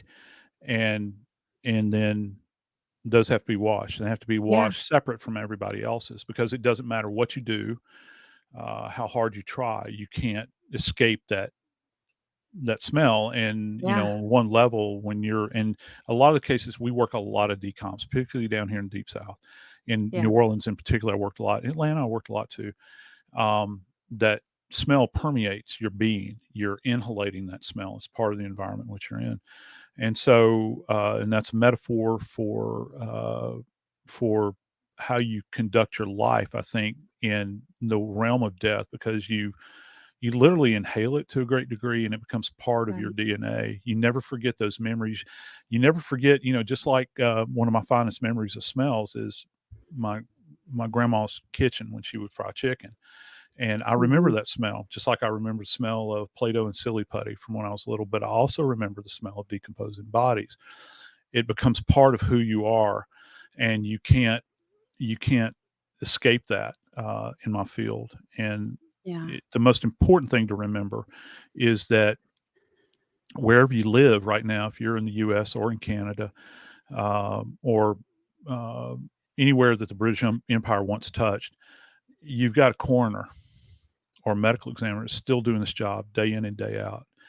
And it's a job that most people don't want to know about unless, of course, now, with the interest in forensics, they have a peripheral interest in it. But there are people that are going home and they're showing up at home, and maybe there's a wife on a back step or a husband that's asking, did you work at decom today? Yeah. And that's one of the things, because it dictates how you work and how you live, and what you do. You choose, and nobody put a gun in my head to do what I did for a living. I don't want nobody to feel sorry for me. I'm not asking for that. It's a choice that I made. But there's a price to be paid with every choice. It's just that my choice was a little bit stranger than many others. Right. Wow, that is something that is surprising to us. I guess something you would never really, or somebody like, us would never really think of, but wow. I cannot tell you how much I appreciate you coming on with us. This was one of the most interesting interviews that I've done. You answered all of my questions that I had, and Tried my best. I'm so thankful to you, and we would love to have you on again anytime. Yeah, sure. Anytime you want. You are now officially a 13th juror. So, shameless plug, if I can, if you guys will please check out Body Bags, and I'm on all platforms. Apple reviews really help. If I have Apple people out there, if you listen to it, please go on there and give us a rating and a review. That just the algorithm, it dictates life in many circumstances. I will tell you this, an announcement that I'd like to make here. We are, and I know we didn't really get to touch on the case, but November, I'm starring in a 3-part docuseries about the Piketon Massacre that you may have come across as podcast. It's now going to be on Oxygen. Very excited about it. I go to all of the scenes where this octuple homicide happened. 8 people in one night at 4 separate locations were all murdered. And we've made it through most of the trials. We've got 1 trial left. yes, And it's very exciting stuff. The director of this docuseries is the same person that did the Jeffrey Dahmer letters and the John Wayne Gacy letters on Netflix, and she's such a joy to work with. And it's beautifully filmed. That's beautiful countryside up there. If I have any people that are listening to me from Southern Ohio, I came to really like those people up there. And this horrible cases that occurred up there are I can't even imagine, because they live such a beautiful, bucolic life up there. They have problems just like everybody else, but this was in rural America. And so please check that out. I work with KT Studios. They're producing that, and I've been on a lot of their podcasts for years now. I'm part of their team with, they don't do Body Bags, but they do Death Island, Piketon Massacre, the Doherty Gang, which I was one of the producers of, and the producer of the movie that came out, or is going to have a premiere pretty soon. And then next week we're premiering with KT Studios the our Idaho presentation relative to the Idaho murders, the Idaho 4. So that will premiere on iHeart next week in all platforms. So we're very excited about that. We've been working on that for a couple of months. So but that's kind of what's going on in our little world. And we didn't even get to talk about the Piketon much, but which is because I had so many things I wanted to ask you, but I started this stream an hour early specifically so I could go over, because I went over the Pike County stuff with everybody before we started, because I was excited to ask you about that too. So we'll have to have you back on definitely to talk about that too. Certainly. But we just went over the details of that this morning, and we're talking about possibly watching the previous trial, because it streamed, because we have the other one, of course, coming well, up. So I'm not one. sure when his trial is going to take place. It will be soon, and he's the father. He's the Mhm. father of this bunch, and very scary man, about 6'8", walks in, dominates a room, brutal past. This thing's, it is pure rural Gothic. If you can kind of grasp that term that I've kind of coined right now, but Yeah. it's super, super bizarre, and just the bottom of the cellar when it comes to depravity, what they Yeah. did to this other family over a child custody issue. Yeah. So if you get a chance to check it out, I'd be much obliged. Yeah. Yeah. We'll definitely watch that. And we'll put all of your links up, on YouTube, and then I'll tweet them out too for all of those who follow me on Twitter as well. And we'll put them in the Facebook group. So, I appreciate you coming on with us so Yes, ma'am. much. And yeah, we would love to have you back on anytime. So, I appreciate y'all. Thank y'all so much for reporting to jury duty, and you can wave through your portals to the Joseph Scott Morgan, and we will see y'all next time. See Thank y'all. you. Take care. Bye-bye.